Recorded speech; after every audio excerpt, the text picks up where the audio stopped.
सामान्यांच्या न्याय हक्कासाठी पाहत रहा फक्त दखनी स्वराज्य। या ठिकाणी आगमन होत आहे। आपण सर्वांनी जोरदार टाळ्या पाहुण्यांचं स्वागत करूया।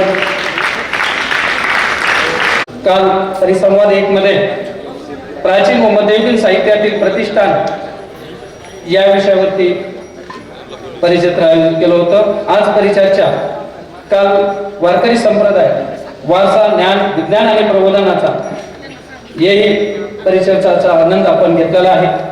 त्याचबरोबर कवी संमेलनाचा आनंद काल आपण घेतला। आज दुसऱ्या दिवशीच्या पहिल्या सत्रामध्ये आगमन झालेला आहे। संमेलन अध्यक्ष आहे, आज आपण त्यांची या ठिकाणी मुलाखत घेणार आहोत। आदरणीय ज्ञानेश्वर दादा कोल्हापूरकर यांचाही या ठिकाणी आगमन झालेलं आहे। त्याचबरोबर आज जे या ठिकाणी मुलाखत घेणार आहेत ते श्री संदीपजी जगदाळे सर आणि अनिल देशमुख सर यांनाही विनंती करतो की आपण या ठिकाणी कार्यक्रमाच्या सुरुवातीपूर्वी आदरणीय डॉक्टर सदानंदजी मोरे सर, त्याचबरोबर ज्ञानेश्वर दादा कोल्हापूरकर व संमेलन अध्यक्ष डॉक्टर सतीशजी बडवे सर, कार्यवाह प्राध्यापक संतोषजी तांबे सर यांच्या हस्ते आपण आषाढी वारी संत समागम डॉक्टर सुमित शिवाजी बनके सर द्वारा लिखित पुस्तकाचं प्रकाशन करत आहोत। आदरणीय डॉक्टर सदानंदजी मोरे सर व सर्व मान्यवरांना विनंती करेल की आपण या पुस्तकाचं प्रकाशन आपल्या हस्ते करावे। आपणही सर्वजण जोरदार टाळ्याच्या गजरामध्ये त्यांचं स्वागत करूया। या ठिकाणी पुस्तकाचं प्रकाशन होत आहे।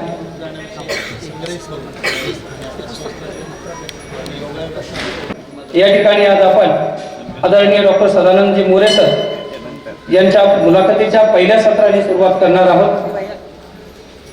खरं म्हणजे संत ज्ञानेश्वर महाराजांच्या स्पर्शाने पावन झालेली ही भूमी, संत एकनाथ महाराजांच्या पाणी पावन झालेली ही भूमी आणि आजचा हा त्रिवेणी संगम या ठिकाणी संत तुकाराम महाराजांचे दावे वंशज आदरणीय डॉक्टर सदानंदजी मोरे सर यांची मुलाखत म्हणजे पैठणकरांसाठी ही पर्वणी अगदी त्रिवेणी संगम या गोदावरी नदीच्या काठावर या ठिकाणी घडून आणण्याचा प्रयत्न प्राध्यापक संतोषजी तांबे, कार्यवाह तथा अध्यक्ष विशाल बहुउद्देशीय प्रतिष्ठान आणि छत्रपती जिल्हा संभाजीनगर वारकरी साहित्य संमेलनाचे स्वागत अध्यक्ष आदरणीय हरिभक्त परायण ज्ञानेश्वर महाराज दादा कोल्हापूरकर यांच्या आयोजनातून आजचा हा सुंदर प्रसंग आज आपल्या सर्वांसमोर आपल्या सर्वांना ही पर्वणी त्यांनी उपस्थित करून दिली।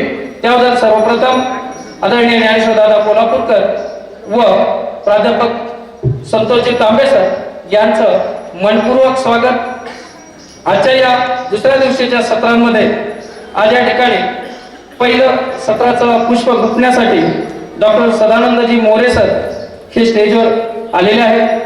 खरं म्हणजे ज्यांच्या नावातच आनंद आहे असे आदरणीय सदानंदजी मोरे सर नावातल्या आनंदाप्रमाणे सातत्याने साहित्यप्रेमींना आनंद देण्याचं काम डॉक्टर सदानंदजी मोरे सर करत आहेत। संत तुकाराम महाराजांचे ते दावे वंशज आहेत। महाराष्ट्रातील अतिशय महत्त्वाचे संशोधक, समीक्षक, अध्यक्ष महाराष्ट्र राज्य साहित्य संस्कृती मंडळाचे ते आहेत। भूमानित्य झालेल्या अखिल भारतीय मराठी साहित्य संमेलनाचे अध्यक्ष होते। साहित्य अकादमीच्या पुरस्कारासह अनेक पुरस्काराने त्यांना सन्मानित करण्यात आलेला आहे।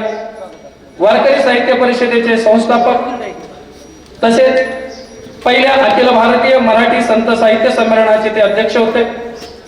पुणे विद्यापीठांतर्गत तत्वज्ञान विभाग तसेच विविध अभ्यासक्रम संशोधन केंद्राची विभाग प्रमुख संचालक म्हणून त्यांनी काम केलेलं आहे। असे आदरणीय सदानंदजी मोरे सर या ठिकाणी आज आपल्याला मुलाखतीच्या पहिल्या सत्रासाठी लाभलेले आहेत। विशेष म्हणजे आपल्या कार्यक्रमाचे ते साहित्य संमेलनाचे उद्घाटक देखील आहेत। संत तुकाराम दर्शन या पुस्तकासह अनेक पुस्तकं सरांचे प्रकाशित झालेले आहेत। सर म्हणजे एक साहित्याचा खजिनाच आहे। तर माणसाने सोन्यासारखं असावं, मी म्हणेन सोनं फक्त हातात गळ्यात घालता येतं, माणसाने असावं तर परिसासम असावं की ज्याच्या त्याच्या सानिध्यात जो आलाय त्याच्या आयुष्याचं सोनं झालंय असे परिसर असणारे आदरणीय सदानंदजी मोरे सर यांचं स्वागत करण्यासाठी मी या ठिकाणी गायकवाड सरांना आमंत्रित करतोय. अमृतजी गायकवाड सर यांनी सरांचं स्वागत करावं. त्याचबरोबर आजच्या या मुलाखत घेण्यासाठी उपस्थित असलेले एक साहित्यप्रेमी, एक पत्रकार, कवी, उत्तम शिक्षक, उपक्रमशील शिक्षक, मुख्याध्यापक असे विविध उपविशेषणे असलेले आदरणीय अनिलजी देशमुख सर यांचं स्वागत येवले मॅडम यांनी करावे अशी मी त्यांना विनंती करतो. शिक्षक, उपक्रमशील शिक्षक, नुकतीच त्यांनी लेह लडाख स्वारी देखील बुलेटवर पूर्ण केली. सातत्याने नवीन काहीतरी करण्याचा ध्यास असणारे देशमुख सर. त्याचबरोबर मुलाखत घेण्यासाठी दुसरे व्यक्तिमत्व या ठिकाणी आपल्याला लाभलेलं आहे. ते देखील एक उपक्रमशील शिक्षक आहेत, उत्तम कवी आहेत. त्यांच्या कविता संग्रहाला नुकताच एक युवा पुरस्कार मिळाला आहे. असे श्री संदीपजी जगदाळे सर यांचं स्वागत करण्यासाठी या ठिकाणी प्रियांका आवटे मॅडम यांना आमंत्रित करतो.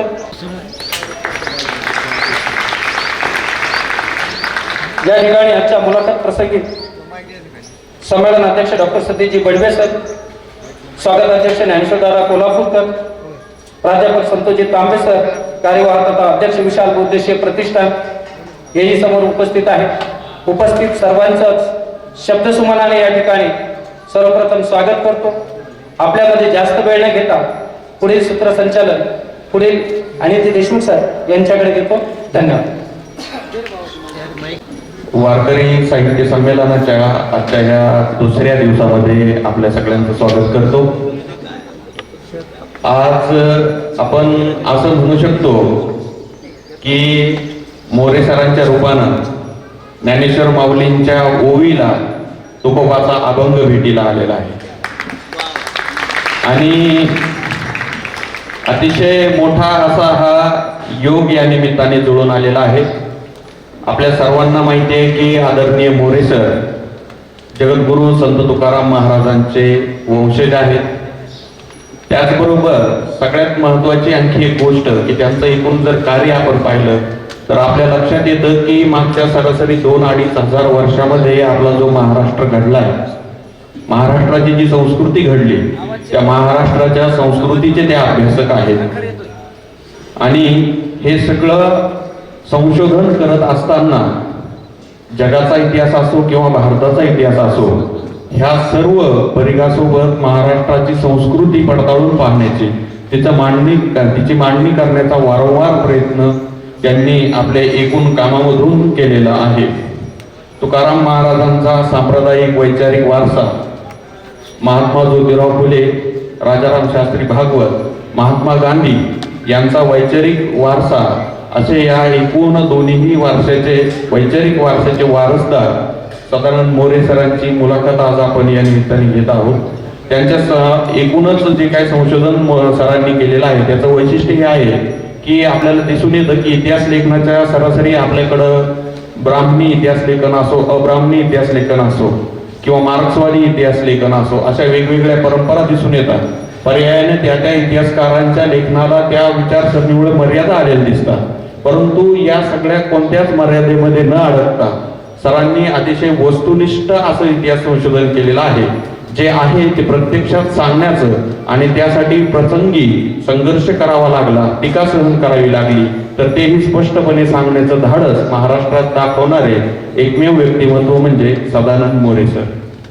तुकाराम दर्शन, लोकमान्य ते महात्मा, गरजा महाराष्ट्र, महाराष्ट्राची लोकयात्रा, मराठीची नगरी हे महत्वाचे इतिहास लेखनाचे त्यांचे ग्रंथ आहेत. याशिवाय चरित्रपर, वैचारिक चरित्रपर लेखनही त्यांनी केलेलं आहे. उजाळल्या दिशा, शिवचरित्र हे 2 राजकीय आपलं एकूणच राजकीय वातावरण कलात्मक दृष्टीने दाखवणारे नाटक त्यांनी लिहिलेले आहेत. आणि सगळ्यात महत्वाचं म्हणजे सर एक तुमचा वाचक म्हणून मला असं वाटतं की भारतामध्ये हजारी प्रसाद द्विवेदींनी ज्या प्रकारे आपल्या एकूणच भूगोलाचा संस्कृतीचा शोध घेतलाय किंवा काही प्रमाणामध्ये राम मनोहर लोहियांनी आपल्या सांस्कृतिक राजकारणाचा जो शोध घेतलाय, तर ह्या एकूणच वारशाचे पुढचे वारसदार म्हणा किंवा आपल्या महाराष्ट्रात त्या प्रकारे शोध घेण्याचं आपण कार्य करत आहात, हे आमच्या वाचकांसाठी अतिशय महत्वाची गोष्ट आहे. नमस्कार सर. मला सगळ्यात महत्त्वाचा आणि प्रश्न असा वाटतो की सर आम्ही सरासरी पाहतो की ज्यांना रक्ताचा अतिशय मोठा असा वारसा महाराष्ट्रभर ज्या ज्या लोकांना लाभलेला आहे, खास करून वारकरी संतांचा वारसा लाभलेले जे वंशज आहेत, सरासरी काय होतं की जे एक सांप्रदायिक वातावरण असतं त्याच वातावरणात आयुष्यभर ते पुढं काम करत राहतात आणि कीर्तन परंपरा जपतात किंवा ज्या पद्धतीनं सेवा करता येईल पांडुरंगाची त्या पद्धतीनं सेवा करतात. परंतु आपण जो मार्ग निवडलाय तो वारकरी संप्रदायाच्या सेवेबरोबरच चिकित्सेचा आहे, संशोधनाचा आहे आणि या मार्गाकडे नेमकं आपण कसं गेला. लहानपणीपासूनच या दृष्टीनं आपल्यावरती संस्कार झाले की नंतर आपण तत्वज्ञानाचे प्राध्यापक म्हणून जे काम केलं त्या माध्यमातून आपण या दिशेनं गेला. नेमकं आम्हाला ती उत्सुकता आहे की जगद्गुरु तुकाराम महाराजांचा वंशज त्यांचा वैचारिक वारसा घेऊन या चिकित्सेच्या आणि संशोधनाच्या मार्गाकडे कसे गेले आणि त्यांचं लहानपण नेमकं कसं केलं.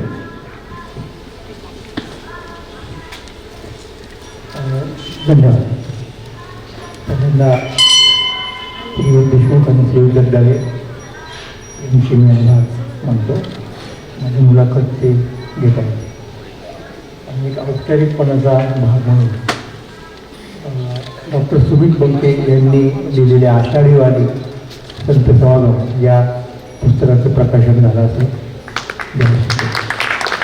त्याचप्रमाणे आमचे मित्र डॉक्टर विद्यासागर पाटील नुकतंच संत जनी जनार्दन साहित्य आणि परंपरा हे पुस्तक प्रकाशित केल्याचे त्यांनी मला आता दिलं. तर हे इतके महत्त्वाचे संत असूनही त्यांच्याबद्दल महाराष्ट्रात जेवढी माहिती असली पाहिजे तेवढी नाही आहे. त्यामुळे ही उणीव दूर करण्याचं काम ते करतायत, त्यांचं त्यासाठी मी अभिनंदन करतो. धन्यवाद. संतोषी तांबे त्याचप्रमाणे महाराज कोल्हापूरकर आपल्या सगळ्यांच्या सहकार्यातून संपन्न होत असलेल्या या साहित्य संमेलनामध्ये ज्याचे अध्यक्ष बडवे सर आहे, मला उपस्थित राहताना अत्यंत समाधान वाटते आणि या निमित्ताने ते वारकरी साहित्य संमेलन आहे म्हणून वारकरी संप्रदायावरती गेल्या काही वर्षांमध्ये मी जे काही बनवायचे लेखन केले त्याची स्वतंत्रपणे दखल घ्यावी असं त्यांना वाटलं आणि म्हणून त्यांनी माझ्या या मुलाखतीचा घाट घातलेला आहे. त्याबद्दल आभार. असो, तर ही गोष्ट खरीच आहे की मी ज्या परंपरेमध्ये जन्माला आलो आणि जिथे माझं पोषण संगोपन झालं ते कुटुंब, ते कुळ, ते गाव हे एका सांप्रदायिक चौकटीमधलं आहे आणि ती चौकट मलाही मिळाली, वारसा हक्काने मिळाले असं मला सुद्धा काही हरकत नाही. माझे वडील, आजोबा, पंजोबा हे सगळे कीर्तनकार, प्रवचनकार आणि नित्यनेमी जी काही कर्म असतात वारकरी संप्रदायाच्या चौकटीमध्ये ती करणारी, त्यांचा संपूर्ण महाराष्ट्रावर पसरलेला शिष्य संभार, अगदी थेट मुंबई, कोकण, इथून किनाऱ्याने गुजरातपर्यंत जाणारी अशी मंडळी मधल्या काळामध्ये होऊन गेली. आमच्यापैकी काही लोकांचे स्वतंत्र फड आहे, ते फडप्रमुख म्हणून असतात वगैरे. पालखी नेतो आम्ही दरवर्षी तुकोबारायांची पंढरपूरला. तर हे सगळं आणि गावात सतत वातावरण असतं ना, म्हणजे कीर्तनं, प्रवचनं, सप्ताह वेगवेगळे. अधिक महिन्यात तर पूर्ण महिन्यात असतो तो 3 वर्षातून एकदा. आता पुढच्या महिन्याच्या पुढच्या वर्षाच्या जुलैमध्ये येईल. तर हे सगळं लहानपणापासून पाहण्याचा, अनुभवण्याचा एक योग मला हा ज्याच्या त्याच्या नशिबाचा असतो आणि ते मला मिळालं. आणि हे मी जरी नियमितपणे करत राहिलो असतो, हे पुढे तरी मी काहीतरी केलं असं मलाही म्हणता आलं असतं आणि लोकही म्हणाले असते आणि ते मी करीतही होतो. म्हणजे पुढच्या मुद्दा असा की मी माझ्या इयत्ता 6वी असताना की 5वी सुद्धा असेल मी पहिले प्रवचन केलं आणि कॉलेजच्या पहिल्या वर्षाला ॲडमिशन घेतलं होतं तेव्हा पहिले कीर्तन केलं. त्यामुळं हे माझ्याकडे आलेलंच होतं. पण हे सगळं हा सगळा अभ्यास करता करता माझ्या असं लक्षात आलं की संप्रदाय सोडून बाहेरचं एक मोठं जग आहे आणि त्या जगातले बहुतेक लोक वारकरी संप्रदायाला तसे मानतात, तो काही मुद्दा नाही, पण त्यांचा दृष्टिकोन वेगवेगळा असतो. एक तो चिकित्सक म्हणा, अभ्यासाचा म्हणा, त्यांना पुरावे लागतात सगळ्या गोष्टींचे, युक्तिवाद लागतात वगैरे. तर तिथे या पद्धतीने काही सांगून पुरेसं ठरणार नाही. ठीक आहे, ती मंडळी म्हणतील वा वा चांगलं आहे, म्हणजे तुमच्या पायाही पडतील. म्हणजे प्रसंग आठवला म्हणून सांगतो की ह्याचं सगळं श्रेय परत माझ्या वडिलांना जातं, पण त्यांच्या संदर्भातला एक प्रसंग सांगतो. एक इतिहास संशोधक फार मोठे होते महाराष्ट्रामध्ये, वासुदेव सीताराम बेंद्रे, आणि डॉक्टर नर फाटक आणि त्यांचं त्या काळात बरंच एकत्र यायचे वगैरे.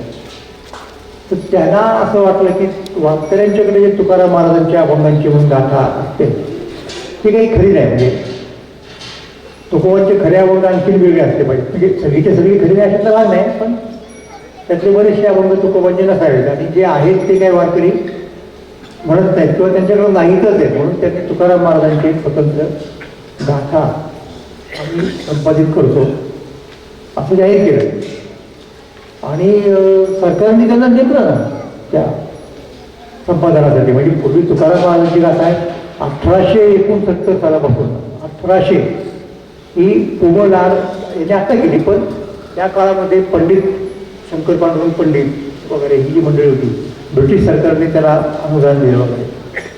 तिथपासून तर आत्तापर्यंत सरकारने वारंवार त्याच्या प्रती काढलेल्या आहेत, त्यात काही कमी जास्त फरक वगैरे न करता. आता हे नवीन नेमले म्हणजे काय करणार, तर तिथं काही छापणार नाही, त्यांनी वेगळं काहीतरी करणार. ते काय करणार याची कल्पना होती, मी तेव्हा लहान होतो शाळेमध्ये वगैरे. तर ते आमचे वडील म्हणा किंवा आणखी काही त्यांचे सहकारी, त्यांनी काय केलं की हे बरोबर नाही सरकारचं कृत्य, बेंद्रे संपूर्ण संप्रदायालाच काहीतरी चुकीचं ठरवतायत वगैरे वगैरे. आणि चुकीचं ठरवणं हरकत नाही, पण ते मुळात ते त्यांचीच चूक आहे, ती त्यांना ते समजलेलं नाही. म्हणून ते भेटायला गेले कोणाला, यशवंतराव चव्हाण. त्यावेळेला यशवंतराव चव्हाण गेले होते दिल्लीमध्ये संरक्षण मंत्री वगैरे म्हणून, पण त्यांचा संपूर्ण इथे खोल होता. तर ते गेल्यानंतर लगेच यशवंतरावांनी त्यांचं स्वागत केलं, सत्कार केला, दर्शन सुद्धा घेतलं तुकाराम महाराजांची वंशज झाले म्हणून. काय तुमचं काम आहे? तर त्यांनी सांगितलं असं. यशवंतराव स्पष्टपणे म्हणाले, हे बा महाराज, तुकाराम महाराजांचे वंशज म्हणून तुम्ही आम्हाला मान्य नाही, ते पूजा तुम्ही वारकरी संप्रदायाचे प्रमुख वगैरे, पण हा प्रांत वेगळा आहे, त्याच्याशी तुमचा काय संबंध? तुम्ही आपले भजन कीर्तन करतात, चांगली गोष्ट आहे, पण हा संशोधनाचा प्रांत आहे आणि हे बेंद्रे वगैरे मंडळी फार आणि होतीच मुळात प्रसिद्ध होती, नावालेली होती, तो काय प्रकार आहे. तर या बाबतीत काही मी तुमचं ऐकून नाही घेऊ शकत. ते म्हणजे अहो ऐकून घेऊ शकत नाही म्हणजे आम्ही आत्ता काय म्हणतो तेवढं तरी ऐका ना, ऐकवायला तुम्हाला आलेलं आहे, ते नाही पटलं तर गोष्ट वेगळी, त्यासाठी आम्हाला तुम्ही वेळ द्या. ते म्हणजे ठीक आहे, सांगा तुमचं काय. तर त्यांनी यशवंतरावांना ते पटवून सांगितलं की हे बेंद्र्यांचं संशोधन कसं चुकीचं आहे, दृष्टिकोन कसा चुकीचा आहे. तर यशवंतरावांना आश्चर्य वाटलं त्याचं प्रचंड. अरे म्हटलं बरं झालं तुम्ही सांगितलं ते, मी समजत होतो की त्यांचं हे पण बरोबरच असणार आहे, तर मी ते रद्द करतो.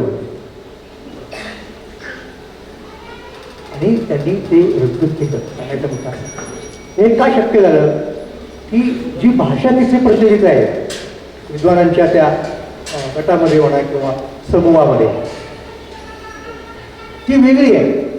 त्यांच्या मांडणीची पद्धत वेगळी असते, त्यांचं लॉजिक लॉजिक वेगळं सारखं असलं पाहिजे, पण तरी काही एक फरक पडतो. त्यामुळे तुमच्या पुढे हा जो तुमचा ऑडियन्स असतो वारकऱ्यांचा, तो हक्काचा आहे. तुम्ही काही म्हटलं तरी ते ऐकून घेतात, भले त्यांना पटलं नाही तरी निदान ते 2 तास तरी काय बोलता येत नाही. नंतर कुणी खालतीत काय म्हणतं गोष्ट वेगळी, तिथं तसं चालत आहे ना. आणि त्यांच्यामध्ये जे काही गैरसमज आहेत पसरलेले ते दूर करणं हे आपलं काम आहे, असं मला तेव्हापासून वाटायला लागलं. जेव्हा मी माझ्या समोर घडताना बघत होतो की आमचे वडील यशवंतरावला जाऊन भेटले, मग यशवंतराव त्यांना काय म्हणाले, पण आमच्या वडिलांची जी पूर्ण तयारी, ते स्वतः फार मोठे अभ्यासक होते, त्यांचा तिकडचा अभ्यास त्याचा इकडचाही पूर्ण अभ्यास होता. आणि मग मी ठरवलं की नाही नाही, हे यांच्याप्रमाणेच आपणालाही हे पुढे द्यायला पाहिजे, अभ्यास करायला पाहिजे आणि आपला ऑडियन्स जसा वारकऱ्यांचा असतो तसा तोही असला पाहिजे. या दोन म्हणजे परंपरा मानणारे लोक आणि इकडचे जे कोणी आधुनिक असतील त्यांच्यात आपल्याला एक असा सेतू बांधता आला पाहिजे. त्या दृष्टिकोनातून माझा तो प्रवास सुरू झाला आणि तो अगदी लहानपणापासून म्हणजे अगदी प्राथमिक शाळेत असल्यापासूनच मी त्या गोष्टीबद्दल एक सजग झालो, मला त्याचं एक भान आलं आणि त्याचं श्रेय परत मी वडिलांनाच दिलं आता. कारण त्यांच्याकडे ते स्वतः अभ्यासक होते आणि त्यांचा वारकऱ्यांच्या सगळ्या परंपरांचा अभ्यास होता. म्हणजे असं नाही की काही पुष्कळला अलीकडच्या काळात किंवा अगोदर सुद्धा बऱ्याच लोकांना आपल्या फळापुरतच माहिती असते, बाकी बाहेरच्या काळात म्हणजे पूर्वीच्या काळात तर एका फळातल्या श्रोत्याने दुसऱ्या फळात जाणं हे सुद्धा चुकीचं मानलं आहे. तसं जे जर आता काही कोणी म्हणत नाही तर तो त्यांचा अभ्यास होता परंपरेने चालताना आणि त्यांना स्वतःला याची जाणीव झाली की आपल्याला आधुनिक ज्ञान मिळलं पाहिजे. तोपर्यंत माझे वडील कॉलेजमध्ये जाईपर्यंत कुणीही वारकरी संप्रदायातल्या आधुनिक अधिकृत परंपराबद्दल कुणीही कॉलेजमध्ये गेलेलं नव्हतं. तर त्यांना वाटलं की आपल्याला कॉलेजमध्ये जाऊन शिक्षण घ्यायला पाहिजे. देहूमध्ये जितकं मिळायचं शिक्षण तेवढं त्यांनी घेतलं आणि ते म्हणाले मी आता कॉलेजसाठी मला पुण्याला जायला पाहिजे. तिथे कॉलेज आणि हायस्कूल खरं तर देऊन हायस्कूल होतं तेव्हा तिथपासून. तर आमचे आजोबा त्यांचे वडील ते जरा साशंक झाले. त्यांना असं वाटायचं की मुलं तिकडे गेली शिकायला आधुनिक काळातलं शिक्षण बिघडतात आणि आपल्या परंपरेकडे पाठ फिरवतात. तर तेव्हाही वाटायचं. ते म्हणाले नाही कसं काय चालायचं. पण त्यांच्या असं लक्षात आलं की अरे आपण कसं काय नाही म्हणतो. म्हणजे दुसरा एक मुद्दा आहे की एकुलता एक पोरग आहे आणि त्याची पात्रता आहे कुवत आहे पण सरळ सरळ नाही म्हणता येत नव्हतं नाही पाठवत म्हणून. मग त्यांनी एक कृती केली. ते काय म्हणले मी तुला पाठवतो फक्त एक काम कर संपूर्ण गाथा पाठ कर. ती तुझी पाठ झाली की ती अट आमची की मग मी तुला सोडतो. त्यांना वाटलं आपण पाठ करणार आहे. तो वर्षभरात त्यांनी संपूर्ण गाथा पाठ केली आणि म्हणले आता बोला. मग त्यांना तिथे पाठवलं. त्याप्रमाणे ते शिकले. त्यांचं हायस्कूलचं शिक्षण झालं. ते SP कॉलेजमध्ये तिथे गेले. तिथे मामासाहेब दांडेकर होते तत्वज्ञानाचे प्राध्यापक आणि मामाचा आता संबंध हा आणखी वेगळ्या प्रकारचा. ते देऊत जेव्हा यायचे त्यांच्या कार्यक्रमासाठी आमच्या घरी उतरायचे वगैरे तेव्हा तिथे वारकरी शिक्षक संस्थेची इमारत नव्हती. त्यामुळं तो एक वेगळ्या प्रकारचा बरोबर गोळ्यात मामांच्याकडं राहून कॉलेजची 2 वर्षे केली. दरम्यानच्या काळात बाकीची सगळ्यांची कीर्तनं प्रवचन ऐकलं तर तो परिपाठ त्यांचा होता. पण महत्त्वाचा आणखी त्याच्यातला एक मुद्दा तुम्हाला सांगतो. 42च्या चळवळीत त्यांनी कॉलेज सोडलं आणि क्रांतिकारकांच्या एका गटात ते वावरले. पण तोपर्यंत त्यांचा खूप या प्रकारचा अभ्यास झाला होता आणि आधुनिक अभ्यासाची त्यांना पूर्णपणे माहिती झाली होती. त्यामुळं त्यांचं पहिल्यापासून महाराष्ट्राची त्यावेळेची महत्त्वाची नियतकालिका ती असायची मराठी साहित्याची अमुक जनरल ज्ञानाची त्यांची आम्ही सभा मेंबर्स होतो म्हणजे वर्गणीदार होतो. पुस्तकं सगळ्या प्रकारची पुस्तकं म्हणजे मी तुम्हाला फक्त सांगत नाही की असा एकही विषय नसेल की ज्याची पुस्तकं निदान बनच्या तरी आमच्या घरात नाही. मग आईस्टाईनचं असू शकतं, ते कार्ल मार्क्सचं असू शकतं, पाश्चात्य सगळ्या लोकांची शेतकऱ्याची नाटकं असू शकतात की काही नाही असं नाही. निबंधमाला होती ब्राह्मणेंद्र चळवळीतली अनेक पुस्तकं सगळी. त्याच्यामुळे हे सगळं मला जे लोकांना पुढे कॉलेजमध्ये गेल्यानंतर माहिती होतं समजतं ते अक्षरशः 4थी 5वी 6वी 7वी या वयामध्ये पूर्णपणे माहिती. आणि तिथंच माझं ठरलं की आता आपण दांडेकरांच्या प्रमाणे वेगळे व्हायचं आणि आधुनिक भाषेमध्ये सगळ्यांना आपल्याला आपल्या तत्त्वज्ञान शिकवता आलं पाहिजे. वडिलांकडं येणारे सगळे महाराष्ट्रातले भारतातले परदेशातले सुद्धा विद्वान असायचे ती ऐकायचो. त्याच्यात हळूहळू भाग घ्यायला लागलो आणि अशा पद्धतीने ते ठरलं आणि त्यातला मॅट्रिक झालो. आणि मग काय करायचं तर बाबासाहेब दांडेकरांचा आशीर्वाद घेऊन SP कॉलेजमध्ये ॲडमिशन घ्यायचं. तत्वज्ञानात MA व्हायचं आणि हे आपलं आहेच असं ठरलं. पुण्याला गेलो घरी म्हणजे वडीलच घेऊन गेला आता आणि दांडेकरांकडं गेलो. त्यावेळेला बाबा आजारी होते, अत्यवस्थ होते. त्याच्यानंतर काही दिवसात ते वारलेत. त्यांचा आशीर्वाद घेऊन मग ॲडमिशन घेतलं आणि मग पुढे ती MA वगैरे होत गेल्या आणि ते होता होता हे सगळं फार ट्रॅक सुटायला गेलं. हा जो आधुनिक असतं आणि पारंपरिक असतं. आपली परंपरा एवढी काय म्हणायचं त्याला सक्षम आहे, समृद्ध आहे, सुदृढ आहे आणि पोटेन्शियल आहे की कुठल्याही प्रकारची आधुनिकता रिचवायचा पचवायचा तिला सामर्थ्य दिलं. हे लक्षात आलं. त्यामुळं त्याच्यात कुठलेही कॉन्ट्रिब्युशन वगैरे त्याची जाणवत नाही. बघायचं वारकरी संप्रदायाचं आपला समृद्ध महाराष्ट्र उभं करण्यामधलं योगदान संप्रदाय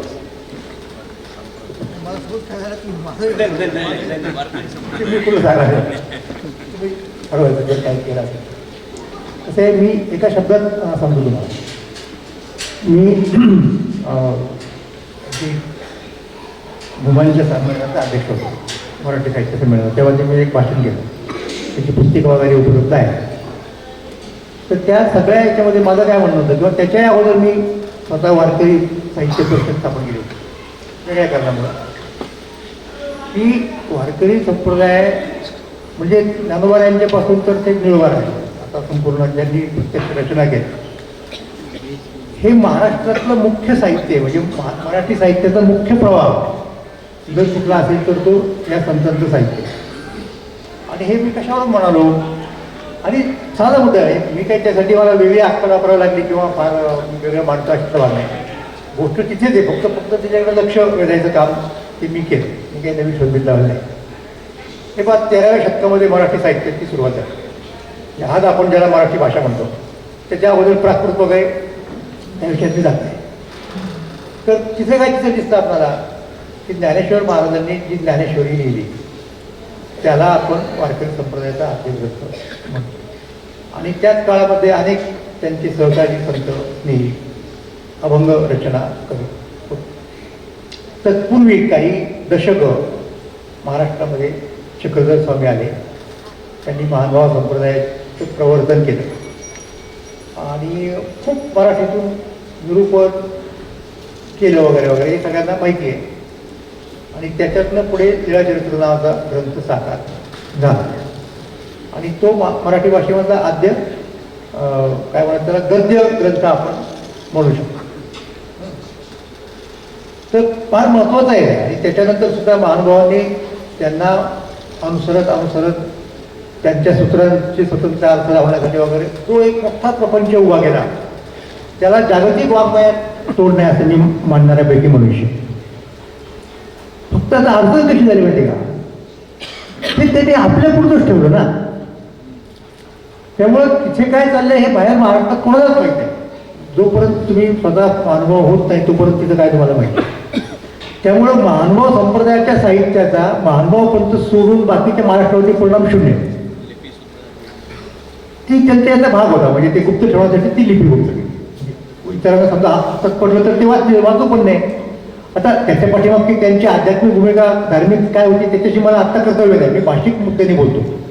त्यामुळे एवढ्या मोठ्या मराठीतल्या ठेव्याला बाकीचा महाराष्ट्र म्हणजे मराठी बोलणारा समूह हा वंचित राहिला ना.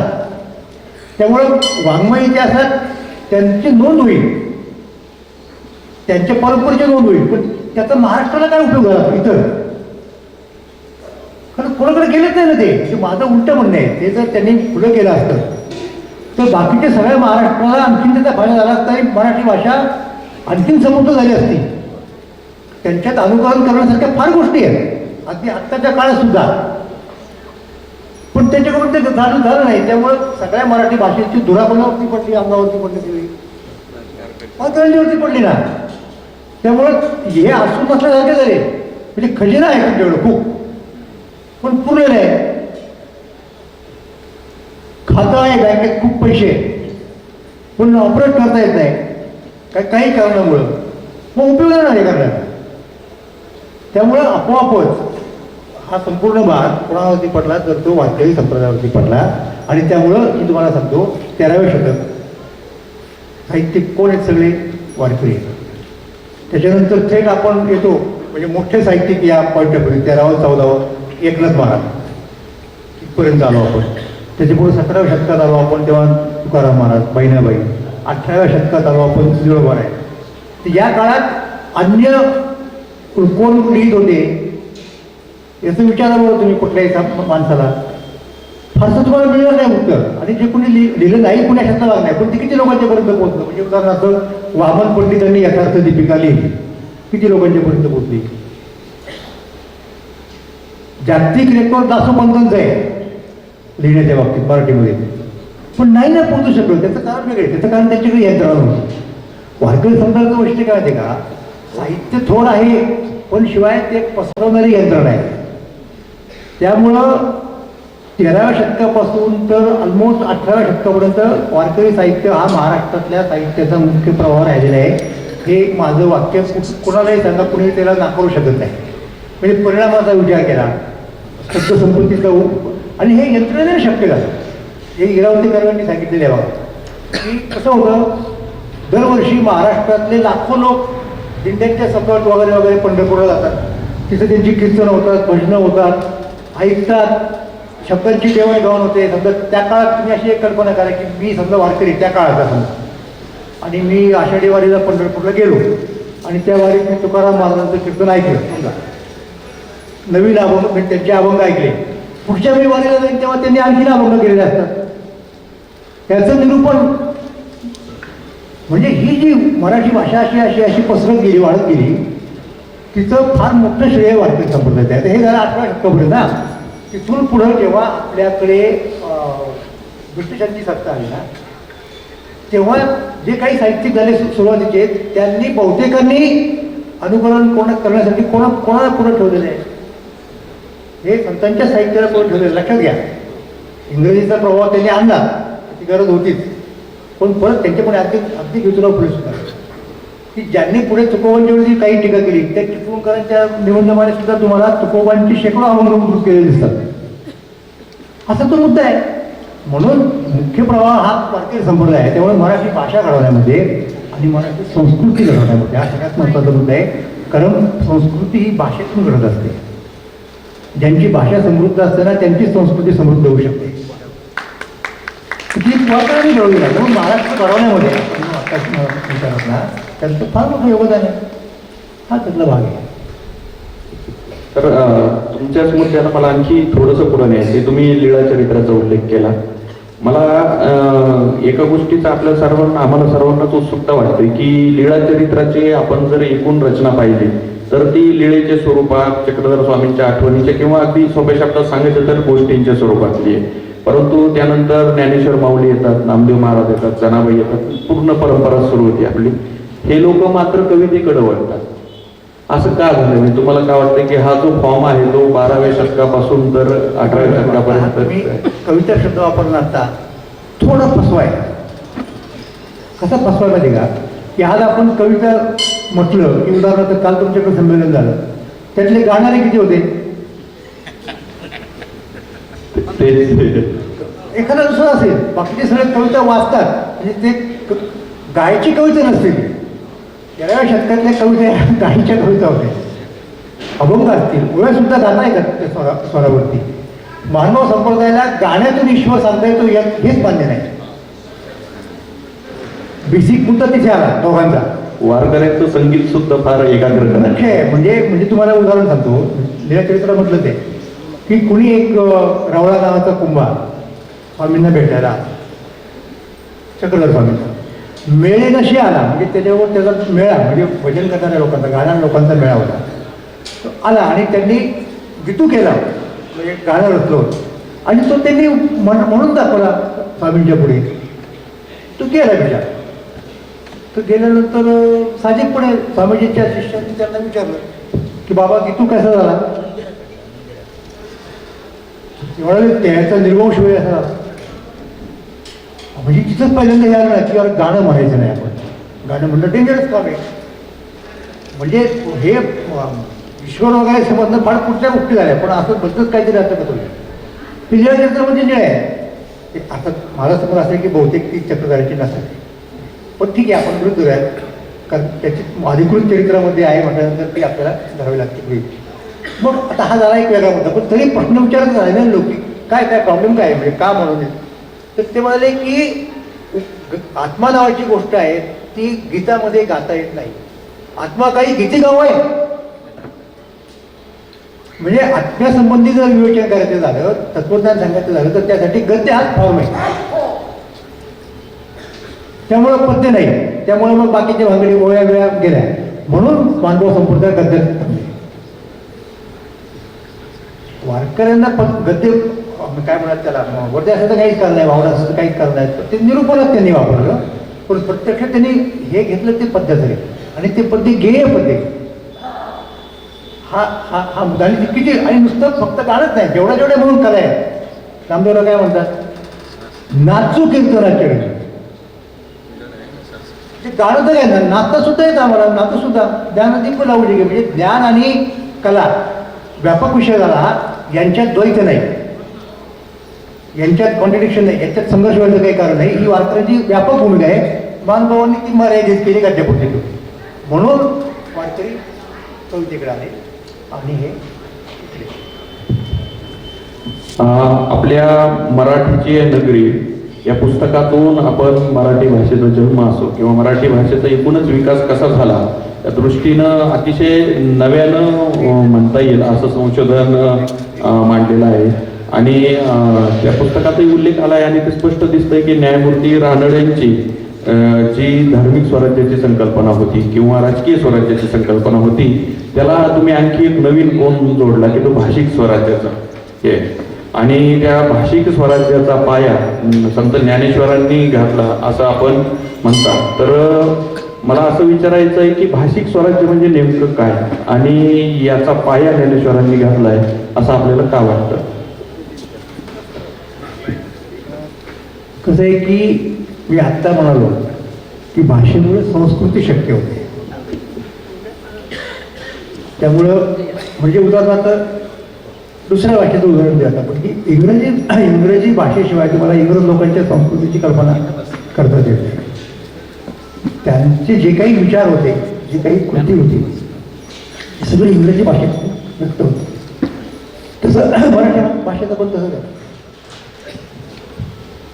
आणि हा भेद मी कुठे गेला म्हणजे मला कशावरून लक्षात आला माझ्या, ज्या वेळेला आपण ब्रिटिशांच्या गुलामगिरीमध्ये होतो आणि सगळा भारत, सगळा महाराष्ट्र, तिथे एक महाराष्ट्राचं स्थान वेगळं कसं होतं माहिती का, की मराठ्यांचं जेव्हा राज्य गेलं त्याच वेळेला इतर लोकांचंही चाललं होतं, गेलं होतं. पण मराठ्यांचं खरोखर स्वराज्य होतं, म्हणजे त्यांनी स्वतः स्थापन केलेलं राज्य होतं. शिवाजी महाराजांच्या काळात मराठ्यांचं एक वेगळं राज्य निर्माण झालं, स्वराज्य म्हणतो आपण त्याला. तसंच त्याच्या अगोदरचे लोक बरेच गुलामगिरीमध्ये होते, त्याच्यामुळे त्यांना त्याची फारशी झळ वाटली नाही. आणि काय हे आले काय मग ते गेले काय, त्यांनी काय फरक पडतो. आता इथे ब्रिटिशांच्या राज्यामध्ये इथल्या लोकांना वाटायला लागलं ना की आपण स्वतंत्र झालं पाहिजे. आणि महाराष्ट्रातल्या लोकांना ते जास्त प्रकर्षाने काय वाटलं, त्यांचं राज्य होतं. बंगालमधल्या लोकांना तेवढं काय नाही वाटलं. मुळात ब्रिटिशांनी बंगाल जो जिंकला तेव्हा बंगाली लोकांचं राज्य कुठं होतं, बंगालमध्ये ते इस्लामी राजवट होती. तेव्हा बंगाली लोकांना काय वाटलं, काय फरक पडला, मुसलमान गेले आणि ब्रिटिश आले. म्हणजे त्यांचं काही स्वराज्याकडून पारतंत्र्यात गेलं असं मुद्दा नाही. ते एका पारतंत्र्य पण दुसऱ्या पारतंत्र्यात गेले. तसं महाराष्ट्राचं नाही. महाराष्ट्र स्वतंत्र, स्वायत्त आणि त्याचं स्वराज्य होतं ना, साम्राज्य झालं होतं भारताजवळ. तर त्यातनं त्याचा पराभव झाला, इंग्रजांच्या ताब्यात गेला. ते जास्त लोकांना डासत होतं. पण त्याच्यातनं साहजिकपणे ते लगेच विचार करायला लागले की आपण स्वतंत्र कसं व्हावं, काय करता आलं पाहिजे. आता ते इंग्रजी राज्य जेव्हा आलं तेव्हा ते काही एकटं नाही. राज्य दुसरं परकीय राज्य येतं ना तेव्हा ते आपली भाषा घेते, कारण त्यांना त्यांच्या भाषेत कारभार करत असतो ना. शेवटी मुद्दा ती राज्यकारभाराची भाषा असते. ज्ञानेश्वरांच्या काळात आपण सर्वार्थाने कसे स्वतंत्र होतो, कारण हे पहा साहित्याची भाषा कोणती होती, मराठी. धर्माची भाषा त्याच्यापूर्वी मराठी नव्हती, पण ती चक्रधरांच्यामुळं मानभाव संप्रदायाची भाषा मराठी झाली, धर्माची भाषा. ज्ञानेश्वरांच्यामुळं वारकरी संप्रदायाची धर्मभाषा मराठी झाली. राज्याची भाषा कोणती होती, यादवांच्या दरबाराची भाषा कोणती होती, मराठी भाषा होती ना. म्हणजे कारभाराची, दरबाराची, न्यायाची सगळी सर्वंकष अशा पद्धतीने मराठी भाषा ही सार्वभौम भाषा त्या काळामध्ये होती. म्हणजे अगदी तुम्हाला सांगतो की हा जो व्यवहार व्हायचा का नाही, कोर्टाचा व्यवहार, म्हणजे उदाहरणार्थ आता ही पैठणचीच गोष्ट आहे की तिथल्या पारंपरिक कर्मठ लोकांनी चक्रधरांच्यावरती एक खटला भरला, बरोबर आहे. आणि त्यांची सुनावणी झाली, म्हणजे ही सुनावणी आजची भाषा, त्या काळात दुसरं काय असेल तर त्याचं वर्णन निळ्याचरित्रामध्येच आहे. तर ज्यांना कोणाला चक्रधरांच्याबद्दल काही तक्रार होती की त्यांनी कोणत्या भाषेत व्यक्त केली, संस्कृतमधून नाही केली, मराठीत केली. चक्रधरांना जे काही म्हणायचं होतं त्यांनी कुठल्या भाषेत म्हटलं, मराठी भाषेत म्हटलं. बरोबर. न्यायाधीशांनी तथाकथित काही निर्णय दिला, तो कुठल्या भाषेत दिला, त्यातल्या काही लोकांना ते आवडले नाही निर्णय, अन्याय, हे बरोबर नाही. म्हणून ते पंडित होते, त्याचं नाव वाटतं माहिती हरी एक आणि आणखीन एक कुणीतरी, तर त्यांनी निषेध करत ती न्यायसभा सोडून गेले. ते तो निषेध करताना भाषा कोणती वापरली? मराठी भाषा वापरली. शिव्या दिल्या त्यांनी संबंधितांना, मराठीत शिवाय. तिसरी तुम्हाला द्यायची पाहिजे म्हणजे काय की आपलं राजकीय स्वातंत्र्य स्वराज्य होतं, भाषिक स्वराज्य होतं, बरोबर आहे, इंग्रजांच्या काळामध्ये. आता पुढे मधल्या काळात काय झालं, आपलं राजकीय स्वराज्य गेलं, तिथं इस्लामची राजवट आली. शिवाजी महाराजांनी परत राजकीय स्वातंत्र्य रिस्टोअर केलं. सुदैवानं वारकरी संप्रदायासारखे यंत्रणा असणारे लोक असल्यामुळं भाषिक स्वराज्य आपलं अबाधित राहिलं इस्लामच्या काळात सुद्धा, हे विसरता कामा नये. पुढे इंग्रज लोक आले, राजकीय भाषा कोणती झाली? म्हणजे शिवाजी महाराजांच्या काळात मराठी, त्यांनी त्यातली काय ते राज्य कोश वगैरे सुद्धा करून घेतला. इकडं परत इंग्रजी भाषा झाली ना सगळीकडं, न्यायाची भाषा, ज्ञानाची भाषा इंग्रजी झाली. पण म्हणजे त्याचा अर्थ काय झाला की आपल्याला जर परत स्वातंत्र्य मिळत असेल, राजकीय स्वातंत्र्य, की ज्याच्यासाठी आपल्याला लगेच आता काही करण्याची हे नाही आहे, ताकद नाही राहिली. एक प्रयोग करून पाहिला 1857 साली, तो फेल गेला. आता परत तसं करता येईल का? चिपळूण कर तेव्हा त्यांना ते शक्य नव्हतं. मग आपण कमीत कमी काय करू शकतो? भाषिक स्वराज्य आपण आपलं उभारू शकतो. निदान ते नष्ट काही प्रमाणात त्याला सुद्धा ढासळलेले ते, पण ते रिस्टोर करू शकतो. म्हणून त्यांनी निबंधमाला आणि त्यांनी आपलीच तुलना शिवाजी महाराजांची केली. मराठी भाषेचे शिवाजी म्हणजे काय? जसं मराठी भाषेत शिवाजी महाराजांनी एक राज्य स्थापन केलं स्वराज्य, तसं मी हा मराठीचं स्वराज्य स्थापन करतो असं त्यांना म्हणायचं. म्हणजे तेवढ्यापुरती ती तुलना घ्या. तर ते भाषिक स्वराज्य आणि ते राजकीय स्वराज्य. मग ते राजकीय स्वराज्य मिळण्यासाठी आपल्याला चळवळ करावी लागली. 47 साली ते मिळालं. पण ते त्या अर्थाने मराठ्यांचं नव्हतं, ते सगळ्या भारतीय लोकांचं स्वातंत्र्य आहे, राजकीय स्वातंत्र्य. त्यामुळं भाषा, संस्कृती, सत्ता, राजकीय सत्ता. तर म्हणून तर आपण चळवळ केली ना संयुक्त महाराष्ट्राची, की आमच्या प्रांतावरती निदान घटनेच्या चौकटीत जेवढी सत्ता दिलेली आहे ती आमच्या भाषेतून आम्ही लावणार ना, हा त्यातला मुद्दा होता. म्हणून भाषा ही सेंटरलाच आहे. माणूस जो काही आहे ना तो भाषेमुळे आहे. माणसातून भाषा काढून घेतली तर माणूस आणि मागं काही फरक आला नाही. तर मराठी भाषेला अभिजात भाषेचा दर्जा मिळाला. सातवाहनकालीन गाथा सप्तशेचंही त्याच्यामध्ये योगदान आहे. म्हणजे आता ही मराठी भाषेचं फक्त हे भाषिक अस्मिता पुरवण्यापुरतं आहे की खरोखर मराठी भाषेचं काही त्याच्यामध्ये होणार आहे पुढचं भविष्य अभिजात भाषेच्या दर्जामध्ये? होणारे गेले जे आपण ठरवणार ना, त्याच्यावर आपण काय सांगणार? आपल्या हातामध्ये आपण नुसते कार्यक्रमच करत राहिलो अभिजातचे तर नाही होणार. आपल्याला कार्यक्रम म्हणजे इव्हेंट म्हणजे नाही होणार. आपल्याला कार्यक्रम म्हणजे खऱ्या अर्थाने प्रोग्राम करावा लागतो, इव्हेंट नाही. कसं सांगतो हा त्याचाच भाग आहे असं म्हणतो मी. उदाहरणार्थ म्हणजे संमेलन घेतो आपण, हा त्याचाच एक भाग आहे. ते मी जे म्हणालो की वारकरी संप्रदायाचं साहित्य मुख्य प्रवाह आहे. मग तो प्रवाह या ठिकाणी लोकांच्याकडे आणायसाठी त्यावर चर्चा करायची, हा एक भाग झाला. म्हणजे असे अनेक गोष्टी आपल्याला करता येतील, करायला पाहिजे. इंग्रजांच्या आगमनानंतर प्रबोधनाची चळवळ भारतामध्ये खऱ्या अर्थानं सुरुवात झाली आणि वारकरी संप्रदायाचं जे प्रबोधनाचं योगदान आहे ते मध्ययुगीन कालखंडापासून सुरू होतं. या दोन्हींचा समवाय कसा, याचा दोन्ही संबंध कसा जातो? दोन प्रकारे झाला. ती पहिल्यांदा जी सुरुवात केली ना ती प्रार्थना समाजाने केली. प्रार्थना समाजाचे लोक खरं तर त्याच्याही पूर्वी प्रार्थना समाज काही असा आवाळातून नाही पडला. प्रार्थना समाज ज्या दुसऱ्या एका समाजातून निर्माण झाला, म्हणजे धार्मिक काय म्हणतात त्याला, पंथातून म्हणूया, संघटना नाही पंथ, ती परमहंस सभा होती. दादाभाऊ पांडुरंग यांनी परमहंस सभा स्थापन केली. त्याच्यापूर्वी तिकडे बंगालमध्ये ब्राह्मण समाज वगैरे स्थापन झाला होता, तो वेगळा मुद्दा आहे. ती त्यांनी का स्थापन केली? धर्म सुधारणा करण्यासाठी स्थापन केली. आणि धर्म सुधारण्याची जरी गरज का? कारण धर्म सुधारणा करणं म्हणजे समाज सुधारणा करणं. समाज सुधारणाचा प्रकार वेगळा नव्हताच त्या काळात. कारण धर्म सामाजिक व्यवस्था कशावरती आधारित होती? सामाजिक चालीरीती रूढी म्हणजे धार्मिकच, म्हणजे धर्माचं पाठबळ असणार आहे, धर्माचं सँक्शन असणार आहे. त्यामुळे सुरुवात करताना तुम्हाला धर्मातूनच करायला पाहिजे. सगळे 19व्या शतकातले सगळे सुधारक धर्मापासून सुरुवात करतात. ज्यांना धर्म पटत नाही किंवा धर्माबद्दल फारसं आकर्षण नाही त्यांना सुद्धा सुरुवात धर्मावर टीका करूनच करावं लागतं ना. म्हणजे धर्म ही महत्वाची गोष्ट आहे. त्याप्रमाणे त्यांनी धर्मचिकित्सा आणि धर्मसुधारणा आता पाया दादोबा पांडुरंग तरखडकर यांनी घातला, त्या परमहंस सभेतून घातला. आणि त्याच्याही पूर्वी ते कुणी घातलं असं पाहिजे का तुम्हाला? त्यांचं नाव बाळशास्त्री जांभेकर. बाळशास्त्री जांभेकरांना आपण काय म्हणून ओळखतो? दर्पणकार होतं आणि स्पष्टच म्हणजे मोठंच त्यांचं काम होतं. पण बाळशास्त्रींचं आणखीन एक काम जे लोकांना माहीत नाही, पहिली ज्ञानेश्वरी कुणी छापली? बाळशास्त्री जांभेकरांनी इसवी सन 1845 साली प्रभाकरच्या पुण्यात पहिली ज्ञानेश्वरीची प्रत छापली. आणि फक्त आता माहितीसाठी सांगतो, साहित्य संस्कृती मंडळाच्या वतीनं समग्र बाळशास्त्री जांभेकर प्रकाशित होत आहेत. झाले जवळजवळ काम पूर्ण. त्यातला एक खंड फक्त ज्ञानेश्वरीचा आहे. त्याच्यानंतर पहिल्यांदाच आवृत्ती निघते ज्ञानेश्वरीची, म्हणजे ती इतकी दुर्मिळ होती, म्हणजे ते दुर्मिळ शब्द वापरा हरकत नाही, कुठेतरी होती शिल्लक ती, नाही असं नाही. तर ती आम्ही मिळवली.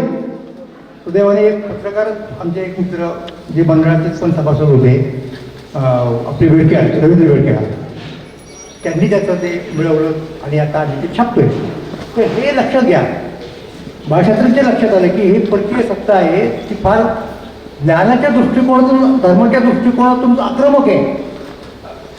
मग त्यामुळं आपल्याला आपलं जर काही शाबूत ठेवायचं असेल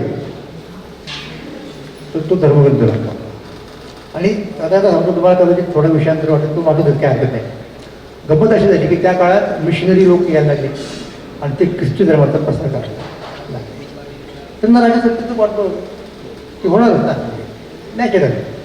जिथे जिथे ख्रिश्चन राष्ट्रांची राज्य स्थापन झाली तिथे तिथे त्यांनी हे केलेलं आहे आणि ते करणार. त्यांच्या धर्ममुळात वर्धिष्णू प्रसारणशील, काय त्याला प्रसारणशील म्हणजे आक्रमक, माझ्या भाषेत आक्रमक म्हणायचं नसतं, म्हणजे जरा ते अनपार्लिमेंटरी वाटतं लोकांना. आहे म्हणजे स्वरूपच आहे ते. ख्रिस्ती आणि इस्लाम हे दोन्ही धर्मात प्रसार करणारे प्रचार करणारे धर्म आहे. तो त्यांच्या धर्माचाच भाग आहे, धर्मपालनाचाच भाग आहे. एखाद्याला आपण दुसऱ्या धर्मातल्या माणसाला आपल्या धर्मात आपल्या पुण्यात वाढ होते, क्रेडिटमध्ये काहीतरी नोंद होते काय तो वेगळा. तर मिशनरी लोक यायला लागले, काय काय उद्योग करायला लागले.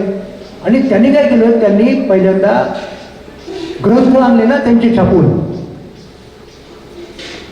तिकडे बंगालला श्रीरामपूरला त्यांचा एक छापखाना होता, आणखीन कुठे असतील वगैरे. तर बायबल, मग मराठी भाषेतून बायबल, आणखीन कुठल्या सगळ्या कन्नडमधून बायबल, कुठलं बायबल, आणखीन काही काही गोष्टी ते आणायला लागले, फुकट द्यायला लागले, कमी किमतीत द्यायला लागले. त्यांचे मिशनरी बाजारात उभं राहून प्रचार करायला लागले. एक भली मोठी बोट पुस्तकांची, ख्रिस्ती पुस्तकांची मराठीमधल्या, ती मुंबईच्या बंदराला लागली. काय कदाचित त्या भाऊचा धक्का असेल किंवा जिथं कुठं तिथं लागली. आणि ती बातमी दर्पणमध्ये आली, अशी अशी एक बोट आहे आणि पुस्तकं त्याच्यामध्ये धर्माची ही येणार आहे. तर सगळी खबर बातमी. आणि आता काय करायचं आपण? मग ही भीती मुसलमानांना पण होती बरं का, म्हणजे मुसलमानही ख्रिश्चन होत होते, पारशी लोक सगळेजण त्या बाबतीत एक होते की आता झालं हे पुष्कळ झालं, इंग्रज ख्रिश्चन धर्माचं नको आपल्याला, असं त्या सगळ्यांना वाटत होतं असं. तर ते वाचकांनी पत्रव्यवहार सुरू केला दर्पण. तर एका वाचकाने असं दिलं की काय नाही, कोणीतरी जावं आपल्यापैकी लोकांनी बोट जाऊन टाकून ही पुस्तकं गेली सगळी. तर दुसरा वाचक म्हणला असं नाही करून चालला, म्हणजे ते असं करणं गुन्हा नाही. आणि याने काय वाढलं, दुसरी त्यांच्याकडे काय कमी. मग काय करायला पाहिजे की आपण आपली पुस्तकं धर्माची लोकांना छापवून दिली पाहिजे. हे कुठं चाललं सगळ्या गावात बाळशास्त्रींच्या दर्पणमध्ये. असं ते बाळशास्त्री संपत झालं ना, छापताना त्यांच्या क्लिक झालं, हे बरोबर आहे. पण हा म्हणतोय वाचक खरा छापली पाहिजे, कोण छापणार? असं झालं पाहिजे, तसं झालं पाहिजे असं लोक सगळेच म्हणत असतात ना. कुणी करायचं हा म्हटलंय मग त्यांनी केलं पाहिजे असं नव्हतं. बाळशास्त्रींनी स्वतःच ते काम हातात घेतलं आणि पहिली ज्ञानेश्वरी छापली. हा महत्त्वाचा मुद्दा आहे. म्हणजे आता तो मुद्दा आला की आपल्याला बाळशास्त्री हा पहिला आधुनिक आहे आपला. वर्तमानपत्र होती का आपल्याकडे पूर्वी? ती इंग्रजांची मुळे आली की नाही, मोकळणारी यंत्रणा आहे. त्यामुळं 13व्या शतकापासून तर ऑलमोस्ट 18व्या शतकापर्यंत वारकरी साहित्य हा महाराष्ट्रातल्या साहित्याचा मुख्य प्रवाह राहिलेला आहे. हे माझं वाक्य कोणालाही सांगा, कुणी त्याला नाकारू शकत नाही. म्हणजे परिणामाचा विचार केला, शब्दसंपत्तीचा आणि हे यंत्रणेने शक्य झालं. हे इरावती कर्वांनी सांगितलेले आहे बघा, की कसं होतं, दरवर्षी महाराष्ट्रातले लाखो लोक दिंड्यांच्या सपाट वगैरे वगैरे पंढरपूरला जातात.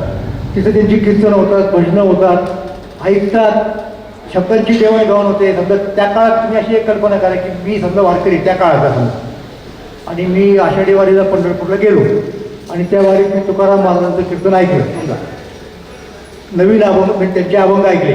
पुढच्या मी वारीला जाईन तेव्हा त्यांनी आणखीन अभंग केलेले असतात. त्याचं निरूपण म्हणजे ही जी मराठी भाषा अशी पसरत गेली, वाढत गेली, तिचं फार मोठं श्रेय वारकरी संप्रदायात आहे. हे झालं 18व्या शतकापर्यंत ना. तिथून पुढं जेव्हा आपल्याकडे ब्रिटिशांची सत्ता आली ना, तेव्हा जे काही साहित्यिक झाले सुरुवातीचे, त्यांनी बहुतेकांनी अनुकरण करण्यासाठी कोणाला पुढं ठेवलेलं आहे? हे संतांच्या साहित्याला पुढे ठेवलेलं. लक्षात घ्या, इंग्रजीचा प्रभाव त्यांनी आणला, ती गरज होतीच, पण परत त्यांच्यापुढे अगदी ज्योतिराव फुले सुद्धा, की ज्यांनी पुढे तुकोबांच्यावरती काही टीका केली, त्या चिपळूणकरांच्या निबंधमाने सुद्धा तुम्हाला तुकोबांची शेकडो अभंग केलेले दिसतात. असा तो मुद्दा आहे. म्हणून मुख्य प्रवाह हा वारकरी संप्रदाय आहे. त्यामुळे मराठी भाषा घडवण्यामध्ये आणि मराठी संस्कृती घडवण्यामध्ये हा सगळ्यात महत्त्वाचा मुद्दा आहे. कारण संस्कृती ही भाषेतून घडत असते. ज्यांची भाषा समृद्ध असते ना, त्यांची संस्कृती समृद्ध होऊ शकते. ती वारकऱ्यांनी घडवली नाही. म्हणून महाराष्ट्र घडवण्यामध्ये विचारत ना, त्यांचं फार मोठं योगदान आहे. हा त्यातला भाग आहे. तर तुमच्याच मुद्द्याला मला आणखी थोडंसं पुढं न्यायचं. तुम्ही लीळा चरित्राचा उल्लेख केला. मला एका गोष्टीचा आम्हाला सर्वांनाच उत्सुकता वाटते की लीळा चरित्राची आपण जर एकूण रचना पाहिली तर ती लीळेच्या स्वरूपात, चक्रधर स्वामींच्या आठवणीच्या किंवा अगदी सोप्या शब्दात सांगायचं तर गोष्टींच्या स्वरूपातली आहे. परंतु त्यानंतर ज्ञानेश्वर माऊली येतात, नामदेव महाराज येतात, जनाबाई येतात, पूर्ण परंपरा सुरू होती आपली. हे लोक मात्र कवितेकडे वळतात. असं का झालं? म्हणजे तुम्हाला काय वाटतं की हा जो फॉर्म आहे तो 12व्या शतकापासून तर 18व्या शतकापर्यंत? कविता शब्द वापरला आता थोडा फसवाय. कसा फसवाय माहिती का, की आज आपण कविता म्हटलं की उदाहरणार्थ काल तुमच्याकडे संमेलन झालं, त्यातले गाणारे किती होते? एखादा दुसरा असेल, बाकीचे सगळे कविता वाचतात, म्हणजे ते गायची कविता नसते. 13व्या शतकातल्या कविता गायीच्या कविता होत्या. अभंग असतील, ओव्या सुद्धा गाता येतात त्या स्वरावरती.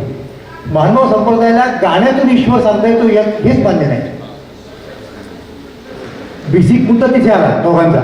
वारकऱ्यांचं संगीत सुद्धा फार एकाग्र मुख्य आहे. म्हणजे तुम्हाला उदाहरण सांगतो, लीळाचरित्र म्हटलं ते की कुणी एक रावळा नावाचा कुंभार स्वामींना भेटायला, चक्रधर स्वामींना मेळेनशी आला. म्हणजे त्याच्यावर त्याचा मेळा, म्हणजे भजन करणाऱ्या लोकांचा, गाणाऱ्या लोकांचा मेळा होता. तो आला आणि त्यांनी गीतू केला, म्हणजे गाणं रचलो, आणि तो त्यांनी म्हणून दाखवला स्वामींच्या पुढे. तो गेला विचार.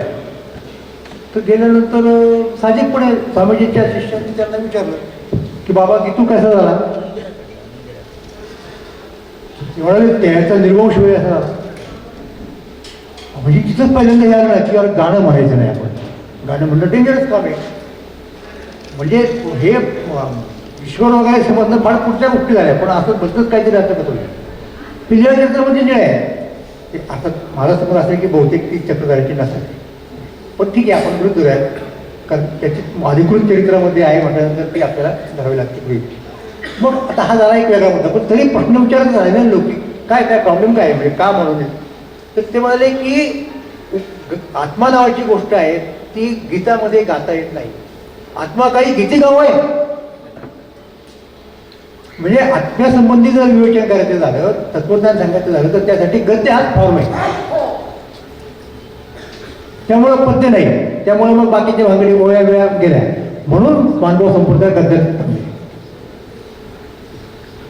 वारकऱ्यांना गद्य काय म्हणतात त्याला, वरती असं तर काहीच कारण नाही, वावडा असं तर काहीच कारण नाही. ते निरूपणच त्यांनी वापरलं.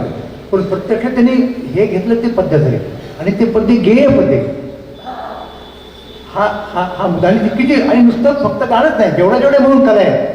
नामदेवला काय म्हणतात नाचू कीर्तनाच्या वेळी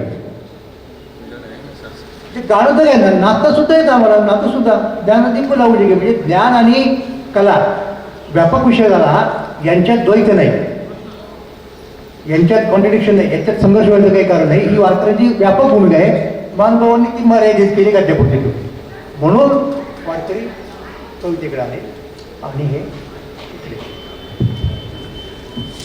आपल्या मराठीची नगरी या पुस्तकातून आपण मराठी भाषेचा जन्म असो किंवा मराठी भाषेचा एकूणच विकास कसा झाला या दृष्टीनं अतिशय नव्यानं म्हणता येईल असं संशोधन मांडलेलं आहे. आणि त्या पुस्तकातही उल्लेख आला आहे आणि ते स्पष्ट दिसतंय की न्यायमूर्ती रानडेंची जी धार्मिक स्वराज्याची संकल्पना होती किंवा राजकीय स्वराज्याची संकल्पना होती त्याला तुम्ही आणखी एक नवीन कोण जोडला की तो भाषिक स्वराज्याचा हे आणि त्या भाषिक स्वराज्याचा पाया संत ज्ञानेश्वरांनी घातला असं आपण म्हणतात. तर मला असं विचारायचं आहे की भाषिक स्वराज्य म्हणजे नेमकं काय आणि याचा पाया ज्ञानेश्वरांनी घातलाय असं आपल्याला का वाटतं?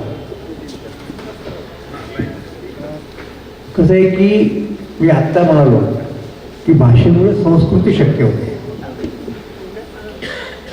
त्यामुळं म्हणजे उदाहरणार्थ दुसऱ्या भाषेचं उदाहरण द्या आपण की इंग्रजी भाषेशिवाय तुम्हाला इंग्रज लोकांच्या संस्कृतीची कल्पना करता येत नाही. त्यांचे जे काही विचार होते जी काही कृती होती हे सगळं इंग्रजी भाषेत व्यक्त होतं. तसं मराठी भाषेचं पण तसंच आहे. आणि हा भेद मी कुठे गेला म्हणजे मला कशावरून लक्षात आला माझ्या ज्या वेळेला आपण ब्रिटिशांच्या गुलामगिरीमध्ये होतो आणि सगळा भारत सगळा महाराष्ट्र तिथे एक महाराष्ट्राचं स्थान वेगळं कसं होतं माहिती का की मराठ्यांचं जेव्हा राज्य गेलं त्याच वेळेला इतर लोकांचंही चाललं होतं गेलं होतं. पण मराठ्यांचं खरोखर स्वराज्य होतं म्हणजे त्यांनी स्वतः स्थापन केलेलं राज्य होतं. शिवाजी महाराजांच्या काळात मराठ्यांचं एक वेगळं राज्य निर्माण झालं स्वतः स्वराज्य म्हणतो आपण त्याला. तसंच त्याच्या अगोदरचे लोक बरेच गुलामगिरीमध्ये होते त्याच्यामुळे त्यांना त्याची फारशी झळ वाटली नाही. अलिकायांनी हे अलिकायांनी मग ते गेले काय त्यांनी काय फरक पडतो. आता इथे ब्रिटिशांच्या राज्यामध्ये इथल्या लोकांना वाटायला लागलं ना की आपलं आपण स्वतंत्र झालं पाहिजे आणि महाराष्ट्रातल्या लोकांना ते जास्त प्रकर्षाने काय वाटलं त्यांचं राज्य होतं. बंगालमधल्या लोकांना तेवढं काय नाही वाटलं. मुळात ब्रिटिशांनी बंगाल जो जिंकला तेव्हा बंगाली लोकांचं राज्य पण होतं बंगालवरती ते इस्लामी राजवट होती. तेव्हा बंगाली लोकांना काय वाटलं काय फरक पडला मुसलमान गेले आणि ब्रिटिश आले म्हणजे त्यांचं काही स्वराज्याकडून पारतंत्र्यात गेलं असा मुद्दा नाही. ते एका पारतंत्र्य पण दुसऱ्या पारतंत्र्यात गेले. तसं महाराष्ट्राचं नाही. महाराष्ट्र स्वतंत्र स्वायत्त आणि त्याचं स्वराज्य होतं ना साम्राज्य झालं होतं भारताचं. तर त्यातनं त्याचा पराभव झाला इंग्रजांच्या ताब्यात गेला ते जास्त लोकांना डासत होतं. पण त्याच्यातनं साहजिकपणे ते लगेच विचार करायला लागले की आपण स्वतंत्र कसं व्हावं काय करता आलं पाहिजे. आता ते इंग्रजी राज्य जेव्हा आलं तेव्हा ते काही एकटं नाही राज्य दुसरं परकीय राज्य येतं ना तेव्हा ते आपली भाषा घेऊन कारण त्यांना त्यांच्या भाषेत कारभार करत असतो ना शेवटी मुद्दा ती राज्यकारभाराची भाषा. ज्ञानेश्वरांच्या काळात आपण सर्वार्थाने कसे स्वतंत्र होतो कारण हे पहा साहित्याची भाषा कोणती होती मराठी. धर्माची भाषा त्याच्यापूर्वी मराठी नव्हती पण ती चक्रधारांच्यामुळं मानभाव संप्रदायाची भाषा मराठी झाली धर्माची भाषा. ज्ञानेश्वरांच्यामुळं वारकरी संप्रदायाची धर्मभाषा मराठी झाली. राज्याची भाषा कोणती होती यादवांच्या दरबाराची भाषा कोणती होती मराठी भाषा होती ना. म्हणजे कारभाराची दरबाराची न्यायाची सगळी सर्वंकष अशा पद्धतीने मराठी भाषा ही सार्वभौम भाषा त्या काळामध्ये होती. म्हणजे अगदी तुम्हाला सांगतो की हा जो व्यवहार व्हायचा का नाही कोर्टाचा व्यवहार म्हणजे उदाहरणार्थ आता ही पैठणचीच गोष्ट आहे की तिथल्या पारंपरिक कर्मठ लोकांनी चक्रधारांच्यावरती एक खटला भरला बरोबर आहे आणि त्यांची सुनावणी झाली म्हणजे ही सुनावणी आजची भाषा त्या काळात दुसरं काय असेल तर त्याचं वर्णन निळ्या चरित्रामध्येच आहे. तर ज्यांना कोणाला चक्रधरांच्याबद्दल काही तक्रार होती की त्यांनी कोणत्या भाषेत व्यक्त केली? संस्कृतमधून नाही केली, मराठीत केली. चक्रधरांना जे काही म्हणायचं होतं त्यांनी कुठल्या भाषेत म्हटलं? मराठी भाषेत म्हटलं. बरोबर. न्यायाधीशांनी तथाकथित काही निर्णय दिला, तो कुठल्या भाषेत दिला? त्यातल्या काही लोकांना ते आवडले नाही निर्णय, अन्याय, हे बरोबर नाही. म्हणून ते पंडित होते, त्याचं नाव मला वाटतं माहिती हरी एक आणि आणखीन एक कुठेतरी, तर त्यांनी निषेध करत ती न्यायसभा सोडून गेले. ते तो निषेध करताना भाषा कोणती वापरली? मराठी भाषा वापरली. शिव्या दिल्या त्यांनी संबंधितांना, मराठीत शिवाय. तिसरी तुम्हाला द्यायची पाहिजे म्हणजे काय की आपलं राजकीय स्वातंत्र्य स्वराज्य होतं, भाषिक स्वराज्य होतं. बरोबर आहे. इंग्रजांच्या काळामध्ये, आता पुढे मधल्या काळात काय झालं, आपलं राजकीय स्वराज्य गेलं, तिथं इस्लामची राजवट आली. शिवाजी महाराजांनी परत राजकीय स्वातंत्र्य रिस्टोअर केलं. सुदैवानं वारकरी संप्रदायासारखे यंत्रणा असणारे लोक असल्यामुळं भाषिक स्वराज्य आपलं अबाधित राहिलं इस्लामच्या काळात सुद्धा, हे विसरता कामा नये. पुढे इंग्रज लोक आले, राजकीय भाषा कोणती झाली? म्हणजे शिवाजी महाराजांच्या काळात मराठी, त्यांनी त्यातली काय ते राज्य कोश वगैरे सुद्धा करून घेतला. इकडं परत इंग्रजी भाषा झाली ना सगळीकडं, न्यायाची भाषा, ज्ञानाची भाषा इंग्रजी झाली. पण म्हणजे त्याचा अर्थ काय झाला की आपल्याला जर परत स्वातंत्र्य मिळत असेल, राजकीय स्वातंत्र्य, की ज्याच्यासाठी आपल्याला लगेच आता काही करण्याची हे नाही आहे, ताकद नाही राहिली. एक प्रयोग करून पाहिला 1857 साली, तो फेल गेला. आता परत तसं करता येईल का? चिपळूणकर जेव्हा तेव्हा त्यांना ते शक्य नव्हतं. मग आपण कमीत कमी काय करू शकतो? भाषिक स्वराज्य आपण त्यामध्ये शून्यलब्धी गणित आणलं, भूमिती आणली, ट्रिग्नॉमेट्री, म्हणजे एका बाजूला संपूर्ण आधुनिक जे काही ते सगळं स्वीकारण्याची त्याची तयारी आहे. पण त्याचबरोबर ते स्वीकारताना आम्हाला आमच्या परंपरेला त्याग करायची गरज नाही. आम्ही त्याच्यात डागडुजी करू गरजेप्रमाणे, ती करायलाच लागते. म्हणून त्यांची शिक्षता पण दादोबांनी परमांस सभा काढली. आणि आधुनिक गोष्टी म्हणजे कोणत्या की काही स्त्रियांना चांगलं स्थान देणं योग्य ते, आणि जातीभेद नको आहे, ते हे लोकांना पटत नव्हतं त्या काळात. मग आता याचं काय, हा आमचा पंथ आहे परमांस सभा. आठवड्यातून एकदा ते लोक एकत्र यायचे, प्रार्थना करायचे, आणि आम्ही जातीभेद मानत नाही हे दाखवण्यासाठी एक सिम्बॉलिक ॲक्ट म्हणजे काय करायचे की पोर्तुगीजाच्या बेकरीतून एक पावा किल्ला आधी आहे. आता पोर्तुगीजाच्याकडनं काही आणून खाणं हे पहिल्यांदा निश्चित आहे, म्हणजे कडवे येईल तुला. बरं ते आणली तर आणली, आणि सगळेजण एकत्र येऊन खायचे ना तो पाव. त्यांच्या याच्यात सगळे प्रकारचे लोक होते, ब्राह्मण होते, वैश्य होते, सारस्वत होते, भंडारी होते, आणि हे गुप्तपणे झालं, हे जाहीर होतं कामा. पण एका वेगवेगळ्या कुणीतरी ते जाहीर केलं, वर्तमानपत्रात बातमी आली, म्हणजे स्फोटक वगैरे केला मुद्दा आपण अलीकडच्या काळात बहुप्रस्फोट. आणि मुंबईत लोकांनी बहिष्कार टाकल्या लोकांच्यावरती, त्यांना रस्त्यात फिरणं अवघड होऊन बसलं. म्हणून त्यांनी ती बंद करून टाकली सभा, परमांस सभा. पण सुरुवात तिथून आहे. आता ती बंद केल्यानंतर काही दिवसांनी बघा त्याच्याचेच काही लोक पुढे आले, आणि ते म्हणले की अरे हे करून योग्य नाही, जिथं करायलाच पाहिजे, आपल्याला महत्त्वाचं काम आहे, धर्मसुधारणा केली पाहिजे, त्याशिवाय आपण नवीन हे लागणार नाही, निभाव लागणार नाही. पण मग ते शाळे झाले ना अगोदरच्या अनुभवातून की धर्मसुधारणा करताना जातीभेदावरती फार घसरायचं नाही. आपल्याला ते अमान्यच आहे, पण जास्त जर गडबड केली तर लोकांना पटत नाही. म्हणून ते थोडं जरा आपण डायल्यूट करू, थोडं ते बॅकफूटवरती येऊया त्या बाबतीत. असं करून त्यांनी पुढचा समाज काढला, त्याचं नाव प्रार्थना. मग याच्यामध्ये न्यायमूर्ती रानडे, डॉक्टर भांडारकर, हे सगळे मोठमोठे दिग्गज मंडळी आली. हा झाला एक एक एक एक ब्रँच आहे कशाची, परमांस सभेची. त्याच परमांस सभेची संलग्न असणारी होती महात्मा ज्योतिराव फुले. त्यांची परवाच आपण आहे ना साजरी पुण्याची झाली. महात्मा फुलेंना सुद्धा वाईट वाटलं की दादोबाची सभा कशी काय बंद केली आहे लोकांनी, बरोबर नाही, पण इथपर्यंत ठीक आहे. त्यांचं नाव सांगत किंवा तो वारसा घेत दुसरे जे पुढे आलेले आहेत ना, ते जातीभेदाबद्दल बोलायला तयार आहेत फारसे. मग त्यांच्या डोक्यात कदाचित उच्च जातीचं वर्चस्व वगैरे आहे की काय, पण त्यांचं त्यांच्यापाशी आपल्याला ते करायला पाहिजे. म्हणून त्यांनी सत्यशोधक समाज काढला, जी त्या परमांस सभेची दुसरी ब्रँच म्हणते.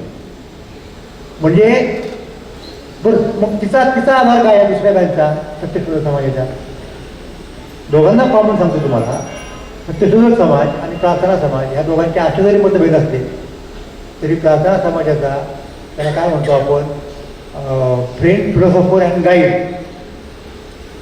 तुकाराम महाराज. आणि तीच गोष्ट ज्योतिराव फुलांच्या समाजाची तिथे तुकाराम. त्यामुळे 19व्या शतकातलं सगळं प्रबोधन तुमचं हे तुकाराम महाराजांनी असं व्यापलेलं आहे. आणि ते कुठपर्यंत आलं, बाबासाहेबांच्यापर्यंत आलं. बाबासाहेबांचं पहिलं वर्तमानपत्र त्यांनी जे काढलं तुम्हाला सांगतो, मूकनायक. त्या मूकनायकचं वृद्ध वाक्य काय, तो कोणता आपण घेणार, काय आता करू धरून या भीड, निशंक हे तोंड वाजवले, नवे जगी कुणी मुकयाचा दान.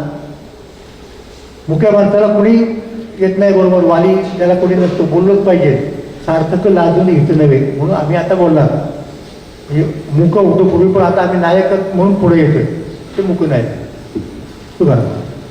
आणि त्यांच्या कित्येक भाषणात लेखनात तुम्हाला तुकोबांच्या अभंग दिसतो. तो मुद्दा नाही. पुढचं दुसरं पत्र काढलं त्यांनी बहिष्कृत बाजू, त्याची लाईन काय, त्याने शक्ती होईल. म्हणजे या सगळ्या प्रबोधनाला प्रेरणा जर कुठली मिळाली असेल तर ती संतांच्या वारकऱ्यांच्या चळवळीतली आहे. एवढं समाज. सरांनी बोलताना सत्यशोधक समाजाचा उल्लेख केला. या निमित्ताने मला मुलाखतीचा पेक्षा वेगळा भाग म्हणून आवर्जून सांगितलं पाहिजे की साहित्य संस्कृती, महाराष्ट्र राज्य साहित्य संस्कृती मंडळाकडून सत्यशोधक समाजाचा इतिहास नुकताच प्रकाशित करण्यात आला. आणि त्याचे लेखक आपल्या पैठणचे जी उगले सर होते. दुर्दैवाने ते आज आपल्यामध्ये नाही आहे. आणि सरांच्याच अध्यक्षतेखाली आणि सरांनी अतिशय आवर्जून तो खंड साहित्य संस्कृती मंडळाकडून प्रकाशित केलेला आहे. पुन्हा आपल्या मुलाखतीकडे येतो सर. आपण जे म्हटलात की जर आपल्या इथं जे काय भारतीय किंवा महाराष्ट्राचं हे आहे स्ट्रक्चर पूर्ण, कोणाला जर बदल घडवायचा असेल, समाज सुधारण्याची चळवळ करायची असेल तर त्याला धर्माचा विचार करावाच लागतो. अगदी संतांपासून आपल्याला दिसतं की संतांनी सुद्धा आपली जो काही जागरणाचा विचार आहे, परिवर्तनाचा विचार आहे, तो विठ्ठलाला केंद्रस्थानी ठेवून मांडलेला आहे. हे मध्ययुगामधली गोष्ट झाली. पण आधुनिक काळात अगदी अलीकडे आपण विचार केला तर महात्मा गांधी सुद्धा लोकांना एक मर्यादा घालून देण्यासाठी किंवा विठ्ठलासारखंच केंद्रस्थानी पुन्हा रामाला ठेवतात. हे तर एकीकडं आपल्या वारकरी संतांनी विठ्ठलाला केंद्रस्थानी ठेवून पूर्ण महाराष्ट्रभर चळवळ चालवणे, लोकांमध्ये जागृती करणे. दुसरीकडे महात्मा गांधींनी रामाला केंद्रस्थानी ठेवून स्वातंत्र्याचा सर्व लढा उभा करणे. यातला नेमका संबंध, साम्य आपण कसं पाहता?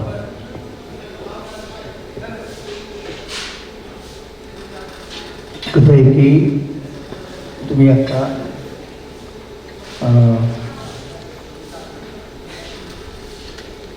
रामाचा मुद्दा बरोबर, आणि बरोबर कोणाचा उल्लेख केला तर विठ्ठलाचा उल्लेख केला. विठ्ठलाचं असं वेगळं राज्य नव्हतं, लक्षात घ्या. ओके. आणि विठ्ठल जो कोणी होता तो कोण, तर वारकऱ्यांच्या श्रद्धेप्रमाणे किंवा 13व्या शतकातल्या एकूण लोकश्रद्धेप्रमाणे, राजश्रद्धेप्रमाणे विठ्ठल म्हणजे द्वारकेवरनं पंढरपूरला आलेला कृष्ण. कृष्णाचंही राज्य नव्हतं, कारण कृष्णाच्या वंशाला ययातीने शाप दिला होता की तुम्ही राजे नाही होऊ शकता. मग त्यांचं गणराज्य होतं, तिथे कोणी राजा नसतं. ते सगळ्यांच्या विचार वगैरे कोणीतरी प्रमुख असेल तेवढा मुद्दा, तो मुद्दा वेगळा. त्यामुळं राज्य म्हटल्यानंतर रामराज्यच असणार ना. कृष्णराज्य शब्द ऐकलाय का तुम्ही? कृष्ण राज्याभिषेक झाला का? कधीच नाही ना, काही कारणच नाही. त्यामुळे रामराज्य हे बरोबरच आहे ना. आणि ते गांधीजींनी मांडण्याच्या अगोदर तुकाराम महाराजांनी सांगितलं की काय म्हणाले, रामराज्याची कल्पना काय तुकाराम महाराजांनी, झाले रामराज्य काय होणे आमासी, धरणी दरी पीक गायी ओळल्या म्हैशी. उत्तम धान्य पिकतंय आणि उत्तम गायी म्हशी दुभते आहे, ह्याचं काय कोणाला प्रॉब्लेम याचं कारण आहे. तर आमच्या राज्यात रामराज्याची कल्पना ही आहे. आणि तेवढीच नाही आहे, तुम्ही म्हणाल की अशी अनेक राज्य असतील समृद्ध, नाही. रामराज्याची कल्पना लोकशाहीची कल्पना आहे त्यांची. कशी सांगतो तुम्हाला, या राज्यामध्ये रामराज्य, रामप्रजा रामराज्य रामप्रजा लोकपाळ, जे प्रजा राम आहे, रामराज्य रामप्रजा लोकपाळ. लोकपाळ म्हणजे जे पुणे आत्ताचे मंत्री आमदार खासदार ते सगळे लोकपाळ. ते पण एकची सकळ तुझे नाही, एकच आहे ते. भेद आहे तो फंक्शनल आहे. कुणीतरी काहीतरी केलंच पाहिजे ना, कारभार तर आखलाच पाहिजे. मग तेवढ्यापुरते जे लोक आहेत त्यांना लोकपाळ म्हणा, पण याचा अर्थ बाकीचे लोक कमी आहेत अशातला भाग नाही. रामराज्य रामप्रजा लोकपाळ, एकची सकळ तुझे नाही, मंगळा वाचून उमटी नावाने.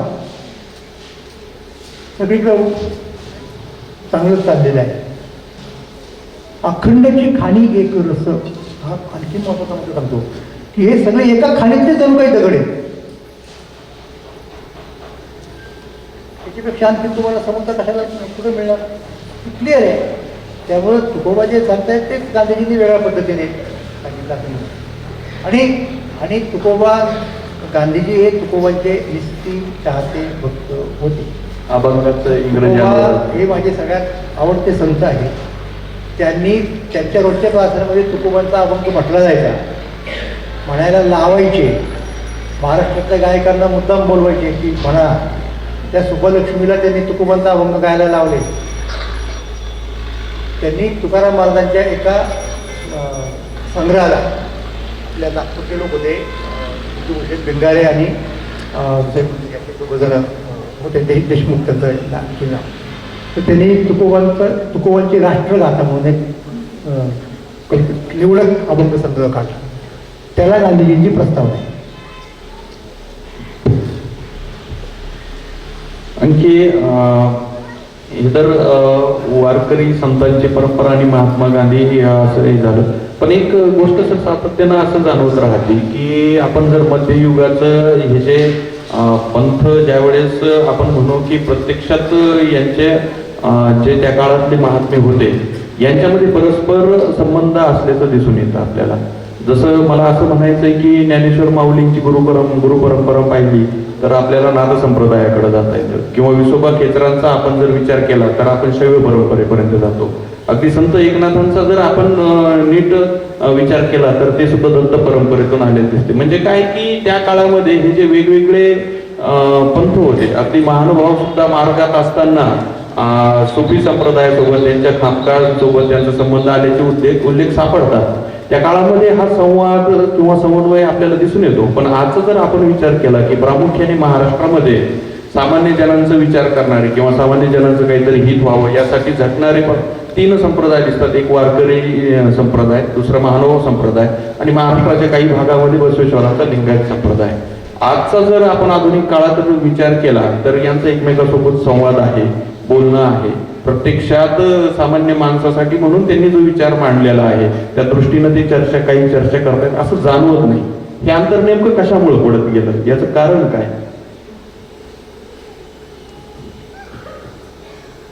नाही, सगळेच लोक कसे असतात अशातला भाग लक्षात घ्या. म्हणजे आता उदाहरणार्थ आपण ते कोल्हापूरच्या पलीकडे अत्यंत त्यातले जे प्रमुख आहेत ना सगळ्या लोकांचे असतील असं काही नाही. म्हणजे ते त्या याच्या व्यक्तीवरती अवलंबून आहे. तुम्ही कोण किती ते अमक्या म्हणतात तसं अमक्या म्हणतात तसं असं नाही. म्हणजे ते त्या याच्यातले जे कुणी असते, आता कमी जास्त प्रमाण असेल, म्हणजे काही ठिकाणी जास्त लोक लिबरल असतील, काही ठिकाणी कमी असतात, काही हे चालत राहील. कसं असतं, 2 मुद्दे असतात.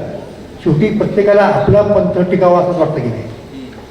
मग इतरांशी संपर्क समजा आपण साधला वगैरे वगैरे, उद्या त्यांनीच उलटा परिणाम झाला. म्हणजे आपण त्यांच्यासारखं व्हायच्याऐवजी ते आपल्यासारखे व्हायच्याऐवजी आपणच त्यांच्यासारखं व्हायला लागलो, ही भीती पण असते सुप्त. त्यामुळे लोक असा एक जोरावा आपण त्याला काही इलाज नाही. ठीक आहे. तर वारकरी संप्रदायामध्ये जातींची विविधता आहे, धर्माची विविधता आहे. वारकरी संप्रदायात मुस्लिम संतांचं पण योगदान दिसतंय. पण आजच्या या सांप्रत काळामध्ये बौद्ध वारकरी असणं किंवा मुस्लिम वारकरी असणं आणि धर्माचं नवं जे वर्चस्वादी स्वरूप दिसतंय त्याच्यावर कसं पाहता? नाही, वारकरी संप्रदायात तर कोणाला मनाई नाही, कुणीही येऊ शकतं. तो मुद्दा आहे. जे येतील तर स्वागत आहे. कोणाला यायचं नसेल तर काय करणार त्याला कोण? जे वारकरी संप्रदायाच्याकडनं काही कोणाला हे अशातला भाग मला नाही वाटत. तर त्याला पटलं समजा एखाद्याला जाणं काय काय आहेत लोक अजिबात नाही अशक्त नाही येतात. तर मुस्लिम कीर्तनकार सुद्धा तुम्हाला सापडतात, कमी असेल प्रमाण पण आहेत ना लोक. वारकरी संप्रदायाच्याकडनं कोणाला हे आडकाठी नाही, एवढं मी निश्चिंतपणे सांगू शकतो.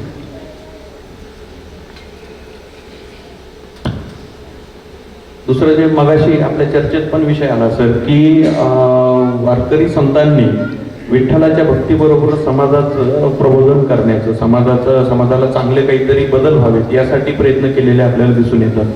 अगदी आपण ती परंपरा थेट तुकडोजी महाराज किंवा गाडगे बाबांपर्यंत आली तर ती दिसते की हे लोक दोन पातळीवर काम करतायत. एक गोष्ट आहे की लोकांना भक्तीपर्यंत नेणं, भक्ती केंद्रस्थानी ठेवणं आणि त्याच्या आजूबाजूला तुमचं जे काय बदलाचं किंवा समाज हिताचं काम आहे ते करणं. परंतु गाडगे बाबांनंतर, तुकडोजी महाराजांनंतर आपल्याला दिसतं की एकूणच भक्ती संप्रदायातल्या ज्या चळवळी आहेत त्या फक्त कीर्तनाची परंपरा पाळणं किंवा जे काय कुळाचार असेल ते पाळणं आणि प्रबोधनाचा किंवा बदलाचा जो विचार आहे तो कुठंतरी मागं सुटलाय. जो कीर्तन परंपरेतून मोठ्या प्रमाणात व्हायचा आधी ते आता होत नाहीये. असं नेमकं काय आहे? हा तुम्ही प्रश्न मला विचारला आहे, म्हणजे मी कोणीतरी वारकरी संप्रदायात आहे आणि प्रतिनिधी समजा उत्तम गोष्ट आहे. पण हाच प्रश्न तुम्ही गाडगे महाराजांच्या लोकांना विचारा ना, तुकडोजी महाराजांच्या लोकांना विचारा ना की त्याच्यानंतर तुमच्यात काय कोणाचा प्रभाव पडत नाही इतर समाजावर पूर्ण. हा वारकरी तेव्हाही त्यांना नीट रिस्पॉन्स देत नव्हते, हे मी तुम्हाला सांगतो, मी म्हणणार नाही. त्यामुळे हा प्रश्न यांच्यापेक्षा त्यांना जास्त विचारला पाहिजे. माझा मुद्दा लक्षात आला तुमच्या की त्याच्यानंतर आता काल परवापर्यंत काही उदाहरणं होते सुद्धा लोक, म्हणजे ते काही कडे महाराज असतील का पुढे प्रमाण कमी झाले, हा प्रश्न त्यांना विचारणं जास्त युक्त होईल असं मला वाटतं. म्हणजे वारकरी संप्रदायाच्या संदर्भात 800 वगैरे वर्ष त्यांचा इतिहास आहे कमीत कमी, त्याच्यामुळं त्यांना कोणाची आवश्यकता वाटत नसेल ना, हे शक्य आहे. म्हणजे काय गरज आहे आम्हाला एवढं सगळं आपलं राहील झालं काय फरक पडत नाही. पण जे नव्याने स्थापन झालेले पंथ आणि पंथ फक्त वेगळा नाही आहे विचारधारामध्ये आणि त्यांना ते पसरवायचे आहे. त्यामुळे ती जास्त जबाबदारी म्हणजे कोण काय म्हणतील, वारकरी स्वीकारतील की नाही किंवा काय ह्याच्या निरपेक्षपणे त्यांनी ते जास्त हे करायला पाहिजे. म्हणजे मी असं म्हणणार नाही की आपल्यावरची जबाबदारी टाळायची वगैरे असं अजिबात झालं नाही, पण त्या पद्धतीने त्यांनी पुढे ती न्यायची जर जबाबदारी स्वीकारली असती तर इकडे तेवढा रिस्पॉन्स मिळणं भाग पडला असतं ते देणं यांना. काही त्याचा एक भाग आहे. शेवटी हा सामाजिक व्यवहाराचा मुद्दा असतो, त्यांचा अनेक पदर असतात. सर एकदा असं आपण पाहतोय वारीमध्ये तरुणांचा सहभाग हा लक्षणीय वाढलेला आहे. प्रत्यक्षात सहभागाचा बारकाईने विचार केला तर तो उत्सवी स्वरूपाचा आहे. संत विचारांपर्यंत तरुण पोहोचत नाही. तर ते पोहोचण्यासाठी काय केलं गेलं पाहिजे? म्हणजे सहभागाचं म्हणजे काय झालं की सहभाग झाला म्हणजे काय झालं की किमान त्या विचारापर्यंत पोहोचण्याचा एक टप्पा पुढे गेलो ना आपण. आता तिथून त्याला पुढे कसं न्यायचं हा त्या लोकांचा याचा प्रश्न आहे, कौशल्याचा प्रश्न आहे, कन्व्हिन्सिंग काय त्या कॅपॅसिटी म्हणायला पण त्याचा मुद्दा आहे. पण इथपर्यंत ते आलेले आहेत, हे सुद्धा काही कमी नाही आजच्या जगामध्ये.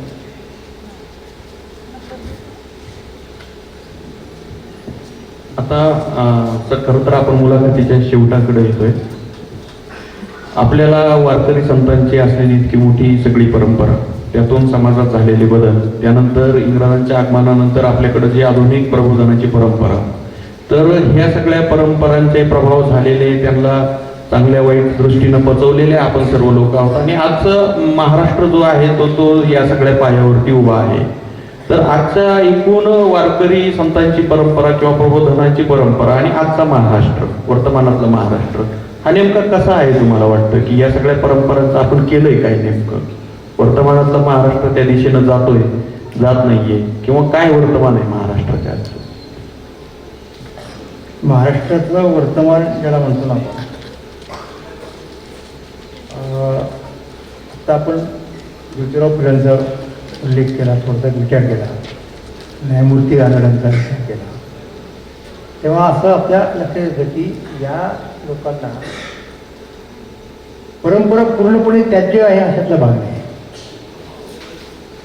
पण त्याच्यानंतर त्यांचे वारसदार म्हणणारे जे लोक पुढे आले, इकडची बुद्धिवादी असतील किंवा त्यांनी काय केलं की रानड्यांचा तोच विचार बाजूला ठेवा नेमका आणि मग रानडे म्हणजे भारताचे आधुनिक भारताचे समज इत्यादी इत्यादी तीच गोष्ट फुल्यांच्या बाबतीत सुद्धा झाली.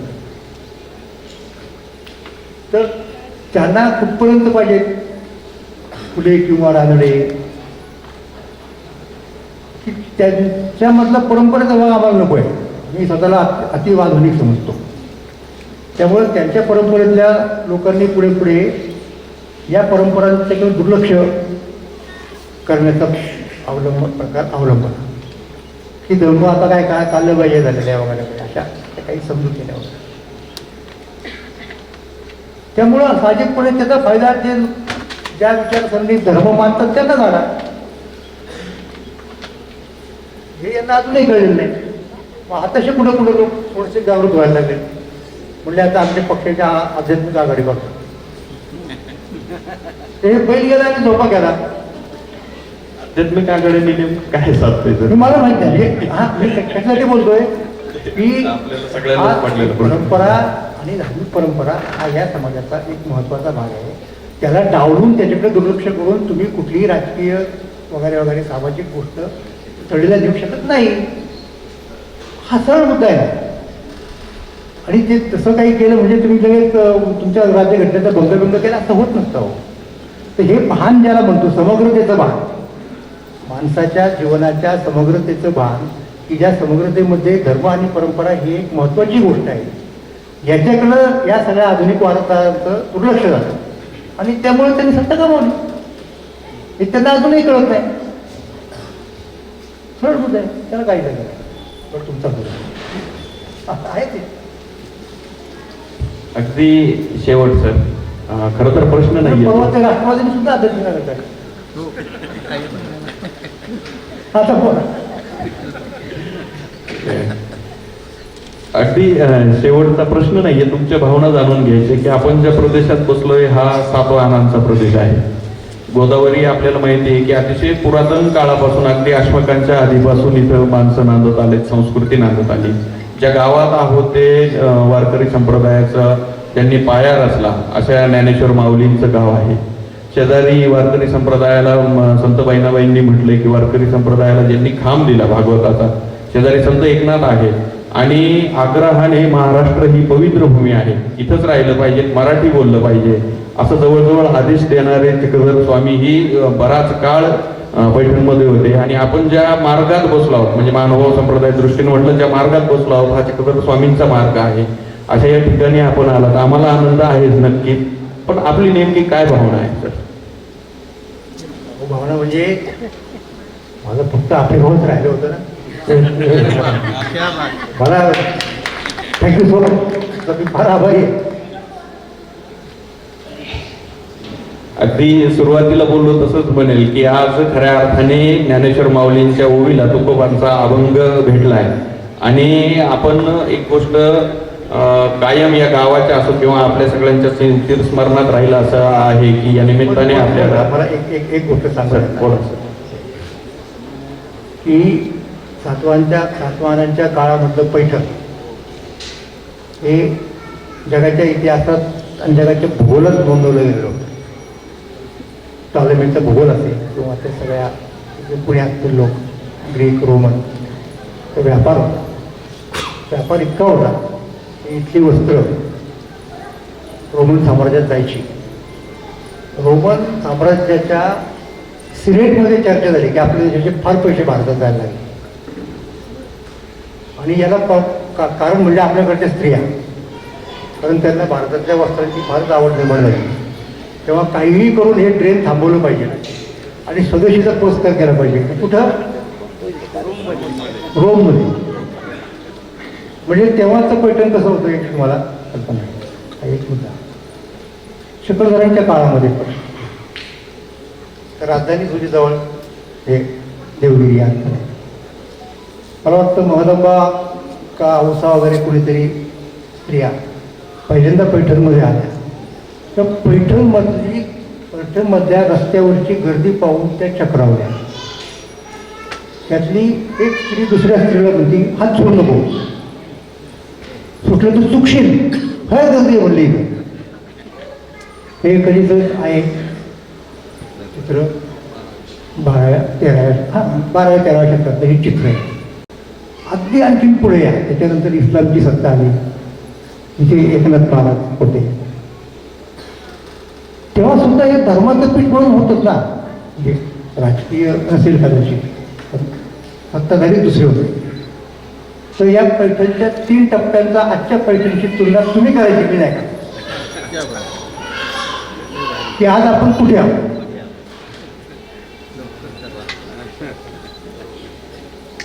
जागतिक स्तरावरती जे शहर होतं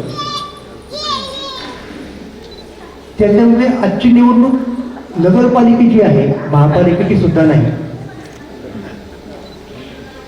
म्हणजे जी मेट्रो सिटी होती, बरोबर आहे ना, तर हा विचार याला कारणीभूत कोण वगैरे हा मुद्दा माझ्याकडे अजिबात नाही, पण सगळे करतात. पण हा विचारही आपणच केला पाहिजे ना, आणि त्याच्यातून आपल्याला कसं परत